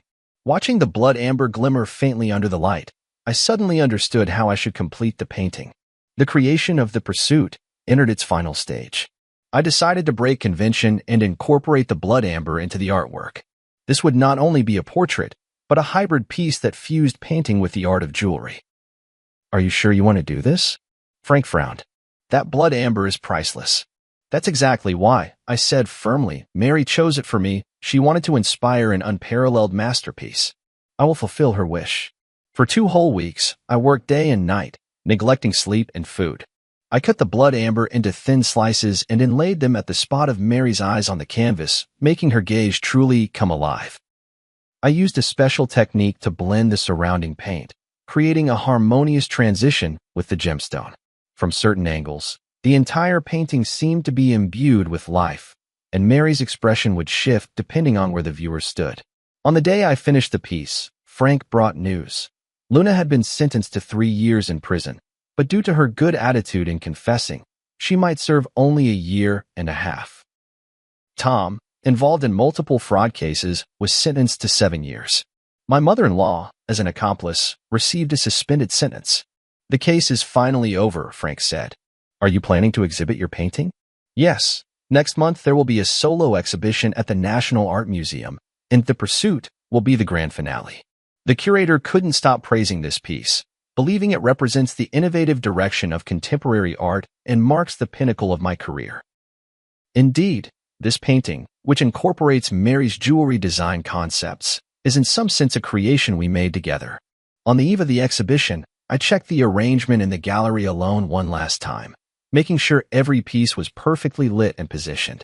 When I reached The Pursuit, I couldn't help but stop and gaze at it. Mary's face was vividly lifelike, her eyes inlaid with blood amber gleaming under the spotlight, as if she were smiling at me. For the first time in 3 years, I faced her directly, no longer painting only her back. Mr. George, a stranger's voice called from behind. Sorry to disturb you, but the gallery has been cleared. He turned around to see a young woman dressed in the museum's staff uniform. And you are? I'm the new curator, responsible for security in your exhibition area, she explained with a smile. I really like your work, especially this piece, The Pursuit. Thank you. I nodded. I'll be leaving soon. She didn't leave, but continued to gaze at the painting. That red gem is beautiful, almost as if it's alive. It's blood amber, I explained, a very rare gemstone. I know, she said softly, top-grade blood amber from Myanmar, containing plant fossils, extremely rare. I looked at her in surprise. You know a lot about jewelry? She smiled. I study jewelry design. I'm just working part-time here. For some reason, Mary suddenly came to mind. She, too, had an almost obsessive passion for and expertise in gemstones. If you don't mind me asking, who is the woman in this painting? She asked. My wife, I replied. She passed away 3 years ago. She was a jewelry designer. I'm very sorry, she said sincerely, then gestured toward the blood amber. This gem must mean a great deal to you. It was the last birthday gift she chose for me before she died, but I only found it recently. She nodded thoughtfully. Setting it into her portrait is the best way to remember her. For some reason, talking with this unfamiliar woman brought me a strange sense of calm. Perhaps it was her love for jewelry that reminded me of Mary. Sorry, I have to continue my rounds. She glanced at her watch. See you tomorrow, Mr. George. See you tomorrow, I replied, watching her leave. On the way home, I felt an unusual peace. The completion of The Pursuit seemed to mark the end of my search for Mary as well. Not forgetting, but remembering her forever in another way. The next day, the exhibition's opening ceremony attracted numerous figures from the art world and the media. The Pursuit undoubtedly became the center of attention, with people marveling at this innovative form of artistic expression. Amid the crowd, I noticed that curator standing aside, watching as well. Sunlight streamed through the skylight of the gallery, falling upon her, and for a fleeting moment, I thought I saw Mary's shadow. No, I shook my head, warning myself not to be deceived by mere resemblance. There would never be another Mary in this world, just as there would never be another unique blood amber. After the exhibition, The Pursuit was purchased by an anonymous collector for an astronomical price. I donated all the proceeds to a foundation supporting students in jewelry design, establishing a scholarship in Mary's name. Life slowly moved forward, and I began to accept new commissions and create new works. Occasionally, I would think of that curator with a unique insight into jewelry, wondering if she was still working at the art museum. Until one day, I received an email from HL. There were no words, only an image. A sketch of a ring design, the style strikingly similar to Mary's unfinished series. My heart raced as I replied immediately. Who is this? The response came quickly. Yesterday, you brushed past me by the cafe on the street corner, but you didn't recognize me. If you want to know more, wait for me at the museum entrance at noon tomorrow. Is it that librarian? How could she have a design so reminiscent of Mary's style?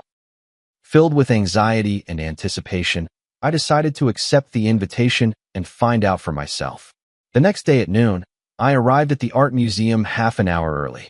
The sun was shining, and small groups of visitors were coming and going from the exhibition hall, but there was no sign of the mysterious person. Just as I began to suspect this might be some kind of prank, A faint trace of perfume drifted by, a scent unfamiliar to me, yet it inexplicably reminded me of Mary. "Mr. George, thank you for coming." The voice behind me made me turn around. It was the curator. Today, she wasn't wearing her uniform, but a simple white dress, completely different from Mary's style when she was alive. "Did you send the email?" I asked directly. She nodded. "There are some things I want to tell you, but not here. Will you come with me?" We walked through the small park beside the art museum and arrived at a secluded cafe. The whole time, I kept observing her. Her mannerisms, the way she walked, none of it resembled Mary. Yet her sensitivity to detail and her focused attention gave me a strange sense of familiarity. "Who are you, really?" The moment we sat down, I couldn't wait to ask. "My name is Nicole." She looked me straight in the eye. "I'm Mary's student." This answer caught me off guard. Mary had indeed taught jewelry design part-time at the Design Academy before she passed away, but she had never mentioned having any particularly close students. "I took her advanced design class the year before she passed," Nicole explained. "Her guidance benefited me for a lifetime." "That still doesn't explain why your designs resemble her style so much," I said, half convinced. Nicole took a folder out of her bag. "These are all notes from Ms. Nicole's class and her feedback on my work. You can look at the handwriting and confirm that it's really hers." I carefully examined the materials. It was indeed Mary's handwriting. There were even traces of the pale purple ink she habitually used. "Before Ms. Nicole passed away, she was guiding me on my graduation project," Nicole continued. "The theme was interwoven light and shadow, blending Eastern and Western aesthetic elements. She gave me a lot of valuable advice, and even showed me a sketch from a private project she was working on at the time." "George's special birthday project?" I blurted out. Nicole's eyes widened in surprise. "You know about it?" "I only found out recently." I briefly explained the origin of the blood amber. "I knew that blood amber would eventually find its way back to you," Nicole said with a smile. "Nicole always said it was a destined gift. Is that why you contacted me? Because you saw the blood amber?" Nicole was silent for a moment, as if choosing her words carefully. "Not entirely. After Nicole passed away, I've been trying to carry on the design philosophy she taught me. Some time ago, I happened to see the news about your eternity being stolen, and then I saw someone impersonating Nicole. I thought I should tell you a few things." She took a letter out of her bag. "This is the last letter Nicole gave me after class before she passed away. She said if her surprise plan went smoothly, I should show you this letter. If anything went wrong and she was gone, I should still make sure you see it." I took the envelope. It was indeed Mary's handwriting, and it read, "To my dearest husband." The envelope had already been opened. I didn't know what was in the letter at the time. I just kept it as Nicole instructed, Nicole explained. It wasn't until I saw the news that I opened it. "I hope you won't blame me." I carefully took out the letter paper and unfolded it to read. "Dear George, if you are reading this letter, perhaps my surprise plan has gone awry. Don't worry, it's just that the plan has changed, and the form of the gift may be different now. The blood amber I picked for you is said to be known as the Eye of Rebirth. Legend has it that looking at the world through it reveals truths that are often overlooked. I hope it can become a turning point in your artistic career, leading you to see new possibilities.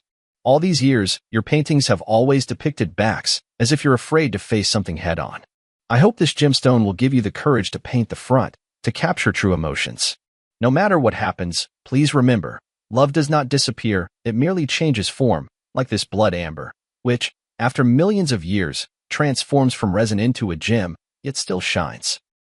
Forever loving you, Mary." The handwriting became a bit messy at the end, as if written in a hurry. I stroked the paper, as if I could feel Mary's emotions at that moment. "Thank you," I said, my voice choked with emotion. "This means a lot to me." "You're welcome. I'm just fulfilling Ms. Nicole's request," Nicole said with a smile. "Actually, there's one more thing I'd like to ask your help with." "What is it?" "I'd like to apply for the Mary Scholarship you established," she said, taking a design portfolio out of her bag. "This is my graduation project, combining Ms. Nicole's ideas with my own innovations." As I flipped through the portfolio, I was surprised to find that while these designs bore traces of Mary's influence, they also possessed a unique style and innovative touches.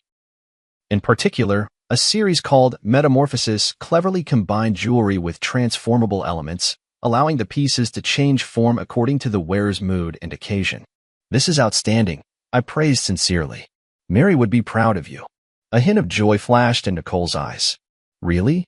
I've always worried I couldn't live up to her expectations. You've already moved beyond the learning stage and developed your own style. That's exactly what she hoped to see.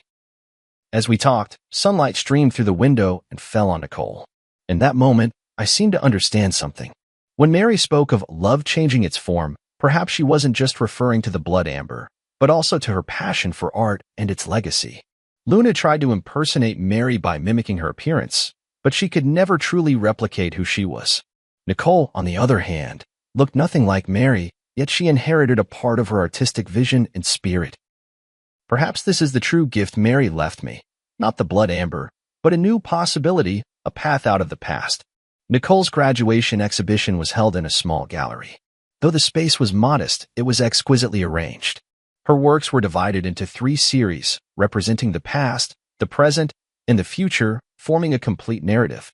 This is a brilliant idea, I sincerely praised. From tradition to contemporary and then to the future, it showcases the evolution and possibilities of jewelry design. Nicole smiled and nodded. This was inspired by teacher Nicole.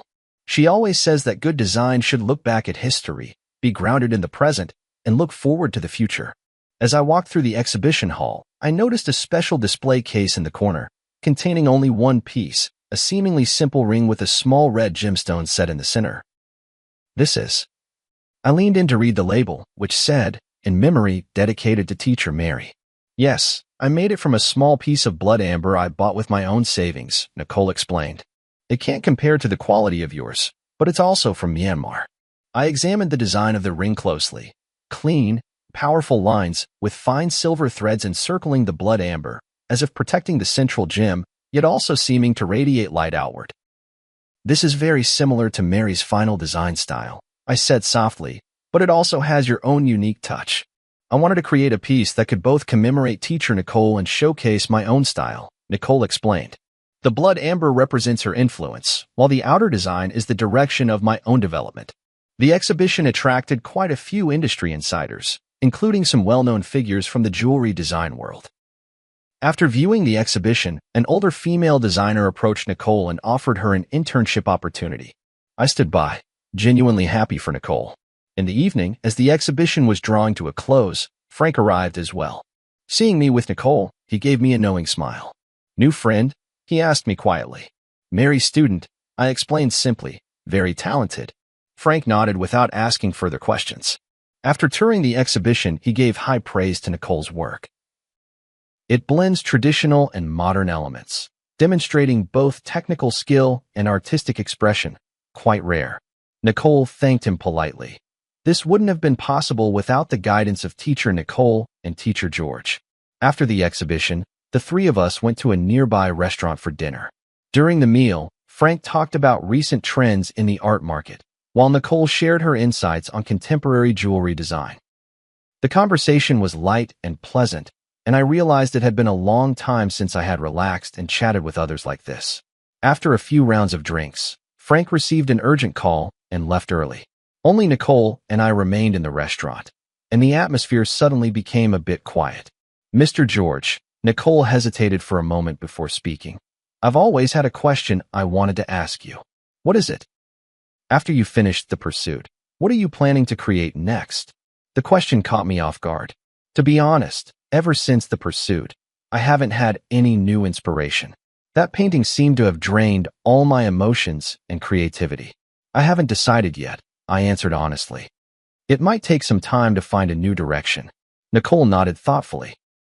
Nicole once said that the hardest thing for an artist isn't creating a stunning masterpiece, but finding a way forward after reaching the peak. She really did say that, I recalled with a smile. Mary always saw further than I did. "Maybe," Nicole said softly, "you could try a new direction that combines your work with jewelry design? Like in The Pursuit, but taking it even further." I recalled what Mary mentioned in her letter about seeing new possibilities, and suddenly I was inspired. "You mean creating a series of works that combine painting and jewelry?" "Exactly," Nicole said excitedly. "Your paintings create emotion in 2-dimensional space, while jewelry gives it tangible form in the 3-dimensional world. The combination of the two would have an astonishing effect." The more we talked, the more engaged we became. even sketching a few concept designs on the restaurant's napkins. Nicole's ideas were fresh and bold, perfectly aligning with my artistic vision, yet bringing a new perspective. As we left the restaurant, Nicole suddenly said, "I have to confess something." I looked at her in confusion. "I reached out to you not only to deliver Nicole's letter, but also for a personal reason. I hope to learn from you," she said candidly. "I want to become a designer like Nicole, someone who not only creates beautiful works but also perfectly blends art with emotion." Her sincerity moved me. "You're already on that path, and you're doing very well." "Then, may I consult you often?" she asked a little nervously. Of course, I'd be delighted. On the way home, a series of new works already began to take shape in my mind. A cross-disciplinary art that fuses painting and jewelry, both as a tribute to Mary and as a new starting point in my artistic career. That night, I had a dream.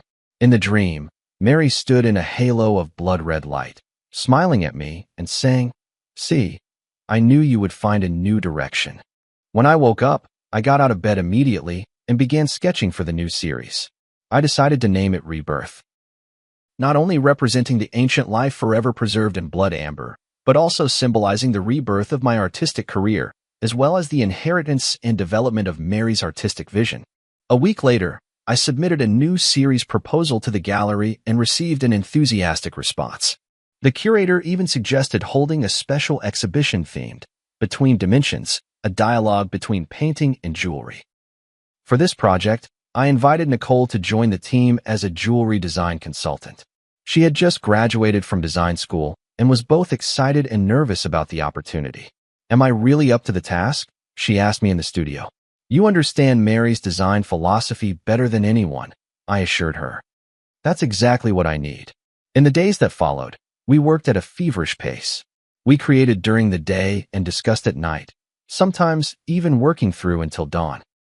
Nicole's ideas flowed endlessly, and I transformed those thoughts into concrete artistic expressions. In the process, I rediscovered the pure joy of creation that I hadn't felt in a long time. One late night, when we finally finished the design for our first piece, Nicole clapped her hands excitedly. "This is amazing. Teacher Nicole will definitely love it." At the mention of Mary, she suddenly realized her slip and looked at me nervously. "I'm sorry, I didn't mean to." "It's all right," I said with a smile. "I think Mary really would like it. She always hoped I could step out of my comfort zone and try new ways of expressing myself." Nicole let out a sigh of relief, then hesitantly asked, "Professor George, may I ask you a personal question?" "What is it?" "When you faced the woman impersonating Professor Nicole, how did you see through her?" "I mean, from the news reports, she seemed like an exact copy of Professor Nicole." I pondered for a moment. Superficial resemblance is easy to achieve, but a true personality cannot be duplicated. Mary's perception of art, her attitude toward life, the way she handled details, these were all unique. Just like a work of art, Nicole mused, no matter how perfect a replica is, it can never capture the soul of the original. Exactly. We worked through the night again, and finally established the overall framework for the Rebirth series. 7 pieces, each blending elements of painting and jewelry, together telling a story of loss and recovery, death and rebirth. As our collaboration deepened, my relationship with Nicole gradually shifted from teacher and student to partners, both mentor and friend. Sometimes, when the light traced the gentle contours of her focused profile, I would unconsciously think of Mary. But soon, I realized that this association wasn't due to any physical resemblance, but rather that same dedication and passion for art. "George, you look much more spirited lately," Frank remarked at a gathering. "It's been a while since I've seen you so full of life." "Yeah, the new project has helped me rediscover the joy of creating." "Nicole's a good girl," Frank said meaningfully. "Talented, and she really understands you." I understood his implication, but just smiled without responding.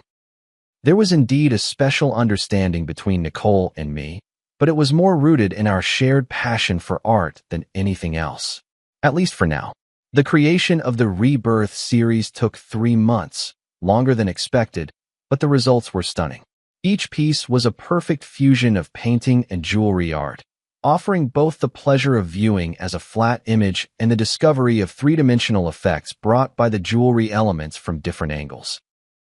A week before the exhibition opened, I received an unexpected visitor, Luna. She had served her sentence and was released early. She looked much more haggard than the last time we met, but her eyes were clearer. "I came to apologize to you in person." She stood at the studio door, her voice low, "for everything I have done." I didn't respond immediately, but simply invited her in to sit down. "I know that an apology can't make up for the loss," she continued, "but I want you to know that I truly regret it." "How is your sister's illness?" I asked. She looked up in surprise. You know. I guessed. "You said you needed money for a reason, and I think that must have been true." "Yes," she nodded. "My sister's surgery was a success, and now she's fully recovered. For the past 3 years, I've been thinking about how to make up for my mistakes, even though I may never be able to." I was silent for a moment, then said, "You know, in a way, your appearance actually helped me." "What do you mean?" "It forced me to confront the past, to re-examine my memories with Mary, and ultimately to find a way forward." I pointed to the sketches of the Rebirth series on the wall and briefly explained this new project. Luna listened quietly, a look of genuine respect in her eyes. "I'm glad you were able to find a new beginning from that nightmare," she said at last. "I hope I can find my own path to rebirth as well." As she left, she handed me a small package. "These are some simple pieces of jewelry I made in prison. The craftsmanship is rough, but each one represents my remorse and blessings. I hope you can accept them." Opening the package, I found several small trinkets handmade from fine wire and colorful glass beads. Though simple, it was clear the creator had poured their heart into them. Nicole happened to come into the studio at that moment. Seeing the trinkets, she asked curiously, "What are these?" I told her about Luna's visit. "You forgave her?" Nicole was a bit surprised. "Not exactly forgiveness," I said thoughtfully. "It's more like understanding. Everyone has their own hardships and choices. What's important is how we learn and grow from our mistakes." Nicole nodded pensively, picking up a piece of jewelry to examine it closely. "The craftsmanship is rough, but the concept is ingenious. This person seems to have a talent for design." "Perhaps," I said. "Everyone has the possibility of being reborn." On the day of the exhibition opening, numerous figures from the art and jewelry worlds gathered together. The Rebirth series received unprecedented acclaim. Critics called it a model of cross-disciplinary art, and the gallery owner was overjoyed, announcing plans for a nationwide tour. In the crowd, I saw Luna. She was dressed simply, standing quietly in a corner, admiring the exhibits. Our eyes met in the air. She nodded slightly, then walked away. "Who was that?" Nicole asked, standing beside me. "Someone searching for rebirth," I replied. Nicole seemed to understand and asked no more. We stood side by side before the pursuit, watching the blood amber refract a strange light under the lamps, like the silent burning of life's flame. "Thank you," I whispered to Nicole. "Without you, this series might never have come into being." "It was your philosophy that guided us, Teacher Nicole," she replied modestly. "I was just fortunate enough to be the messenger." In that moment, I suddenly understood the true meaning of what Mary had written in her letter. Love has changed its form. Love exists not only in memory and longing, but also in inheritance and innovation, shining brightly in every spark of artistic creation. And I, at last, had learned how to begin anew after loss, to embrace rebirth while still searching. The success of the exhibition exceeded everyone's expectations.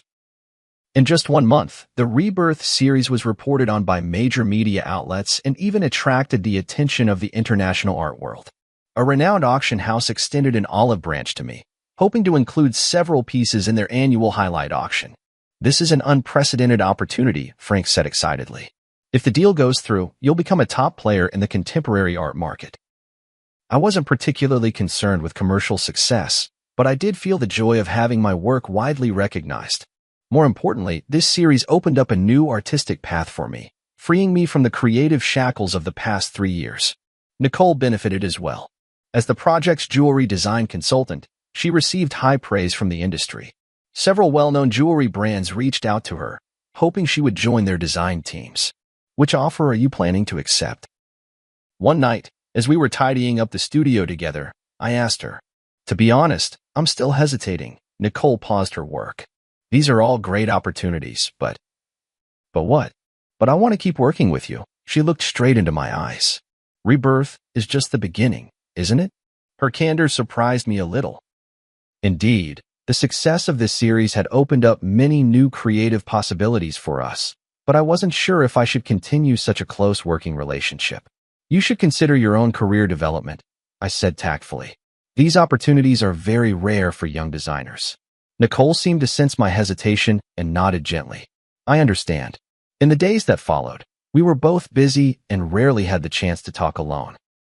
A week later, Nicole told me she had decided to accept an invitation from a French jewelry brand and would be going to Paris to work for 2 years. Congratulations, I said sincerely. It's a very good choice. Thank you, she replied with a smile, though a fleeting, elusive emotion flashed in her eyes.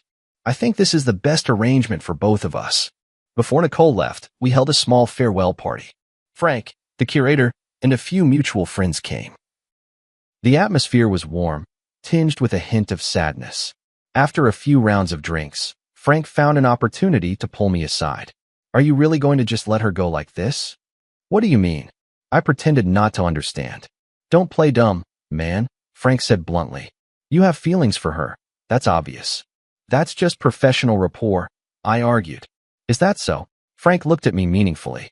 Then why have you been so distracted ever since she decided to go to France? I was at a loss for words. In fact, these past few days I had indeed felt an inexplicable sense of loss, but I kept telling myself it was only because I had lost an excellent partner. I know what you're worried about, Frank lowered his voice. You feel like you're letting Mary down, don't you? I remained silent. He had touched upon the deepest concern in my heart. Mary has been gone for 3 years now. Frank gently patted my shoulder. She would want you to be happy. After the party ended, I walked Nicole home. The night was tranquil as water, and the city lights flowed around us. Thank you for your help and guidance these past few months. Nicole stopped at the entrance of her apartment building. This experience has meant so much to me. I should be thanking you, I said sincerely. Without you, the Rebirth series would never have been completed.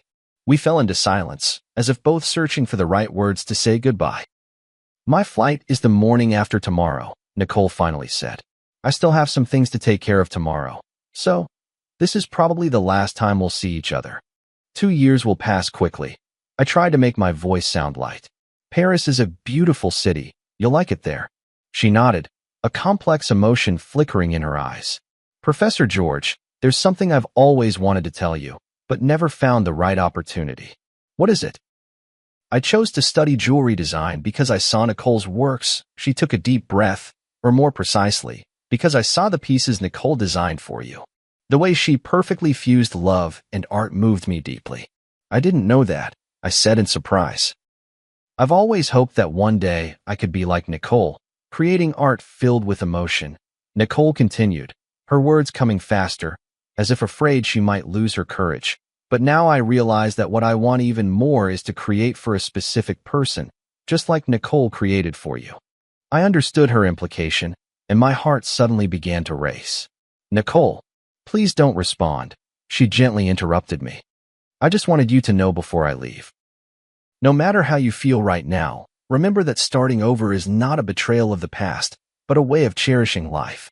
With that, she rose up on her tiptoes and softly kissed my cheek, then quickly turned and walked into the apartment building, leaving me standing alone in the night, my mind in turmoil.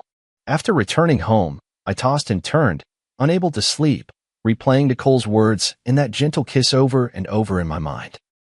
Suddenly, I remembered a small box in the study, where Mary's last complete letter was kept, a letter I had found while sorting through her belongings.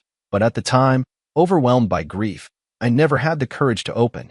Now, I finally mustered the courage to walk into the study and retrieve that delicate little box from the depths of the drawer. Inside lay a pale pink letter, bearing Mary's familiar handwriting. Dearest George, by the time you read this letter, you may find yourself at a crossroads in life, hesitating between moving forward or staying where you are. My greatest wish is that you can move bravely through life, as freely as your brush glides across the canvas. Love is not a shackle, but a liberation. Memory is not a burden, but a source of strength. If one day you meet someone who can rekindle the light in your eyes, please don't hesitate because of your longing for me. True love is wishing happiness for the other, even if there is no longer a place for oneself in that happiness. Remember, the days we loved each other were complete, with no need for regrets. And now, it's time to paint a new picture, my beloved. Forever loving you. Mary tears blurred my vision. It was as if Mary had foreseen my current situation and had already given me her blessing. She was always like this, always able to see further and more clearly than I could. At that moment, I made up my mind. Early the next morning, I drove straight to Nicole's apartment. Professor George? Nicole opened the door in surprise, clearly not expecting me. I have something to say to you. I looked her straight in the eyes, not as your teacher, but as George. I handed her Mary's letter. Nicole read it carefully, her expression shifting from surprise to being moved, and finally, her eyes grew moist. She truly was an extraordinary woman, Nicole said softly, handing the letter back to me. Yes, she was. I nodded.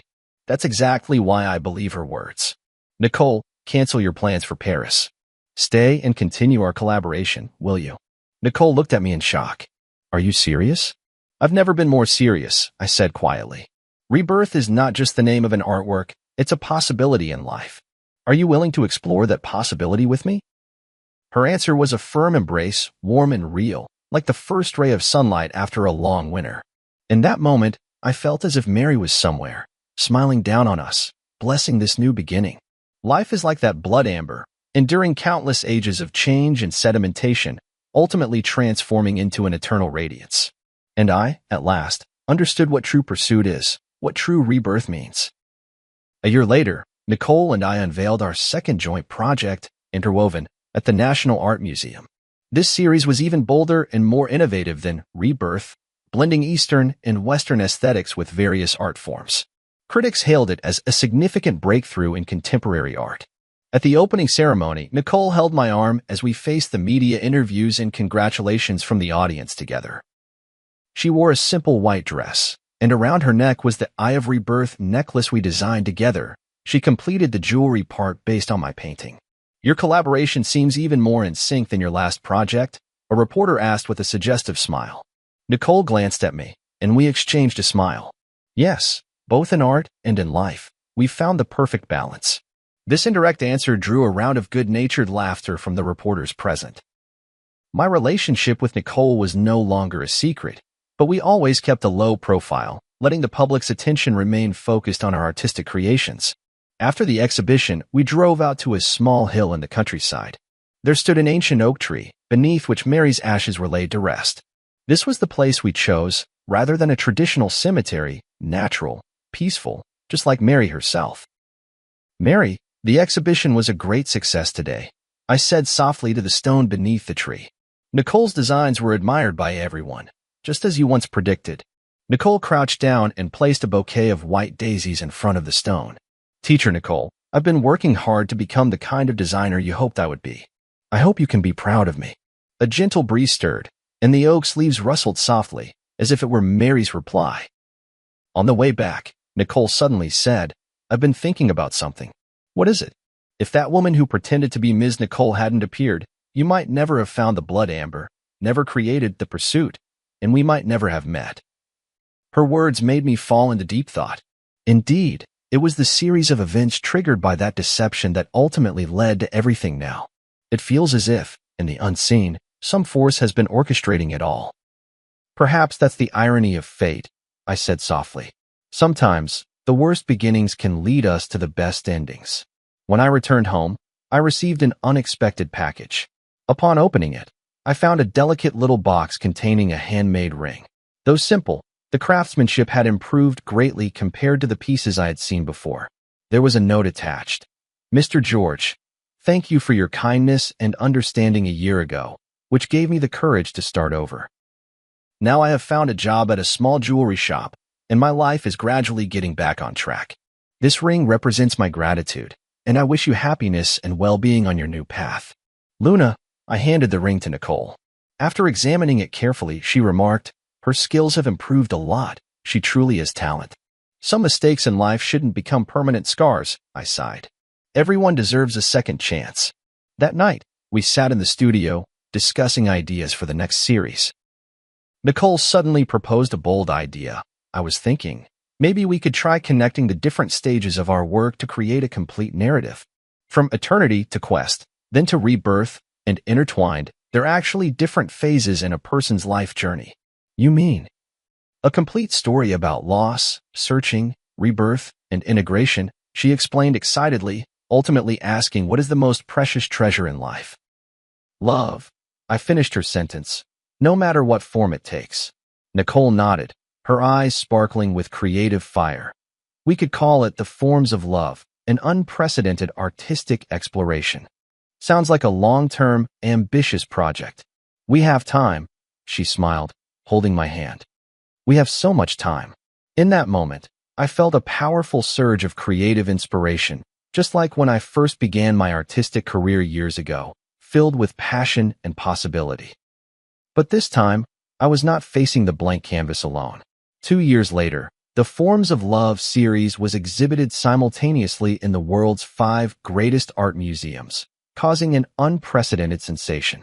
Critics called it a milestone in contemporary art history, blending painting, sculpture, jewelry design, and other art forms to create an entirely new artistic language.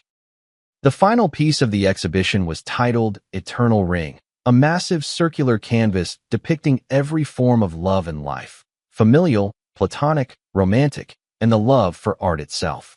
The edge of the canvas was inlaid with gemstones of various sizes, and under certain lighting, these gems would cast light onto specific parts of the canvas, revealing another hidden layer of patterns. The centerpiece of this work is a massive blood amber. Through intricate optical design, the light it projects perfectly outlines 2 embracing figures. One is Mary, the other is Nicole, symbolizing the intersection of past and present, the fusion of memory and rebirth.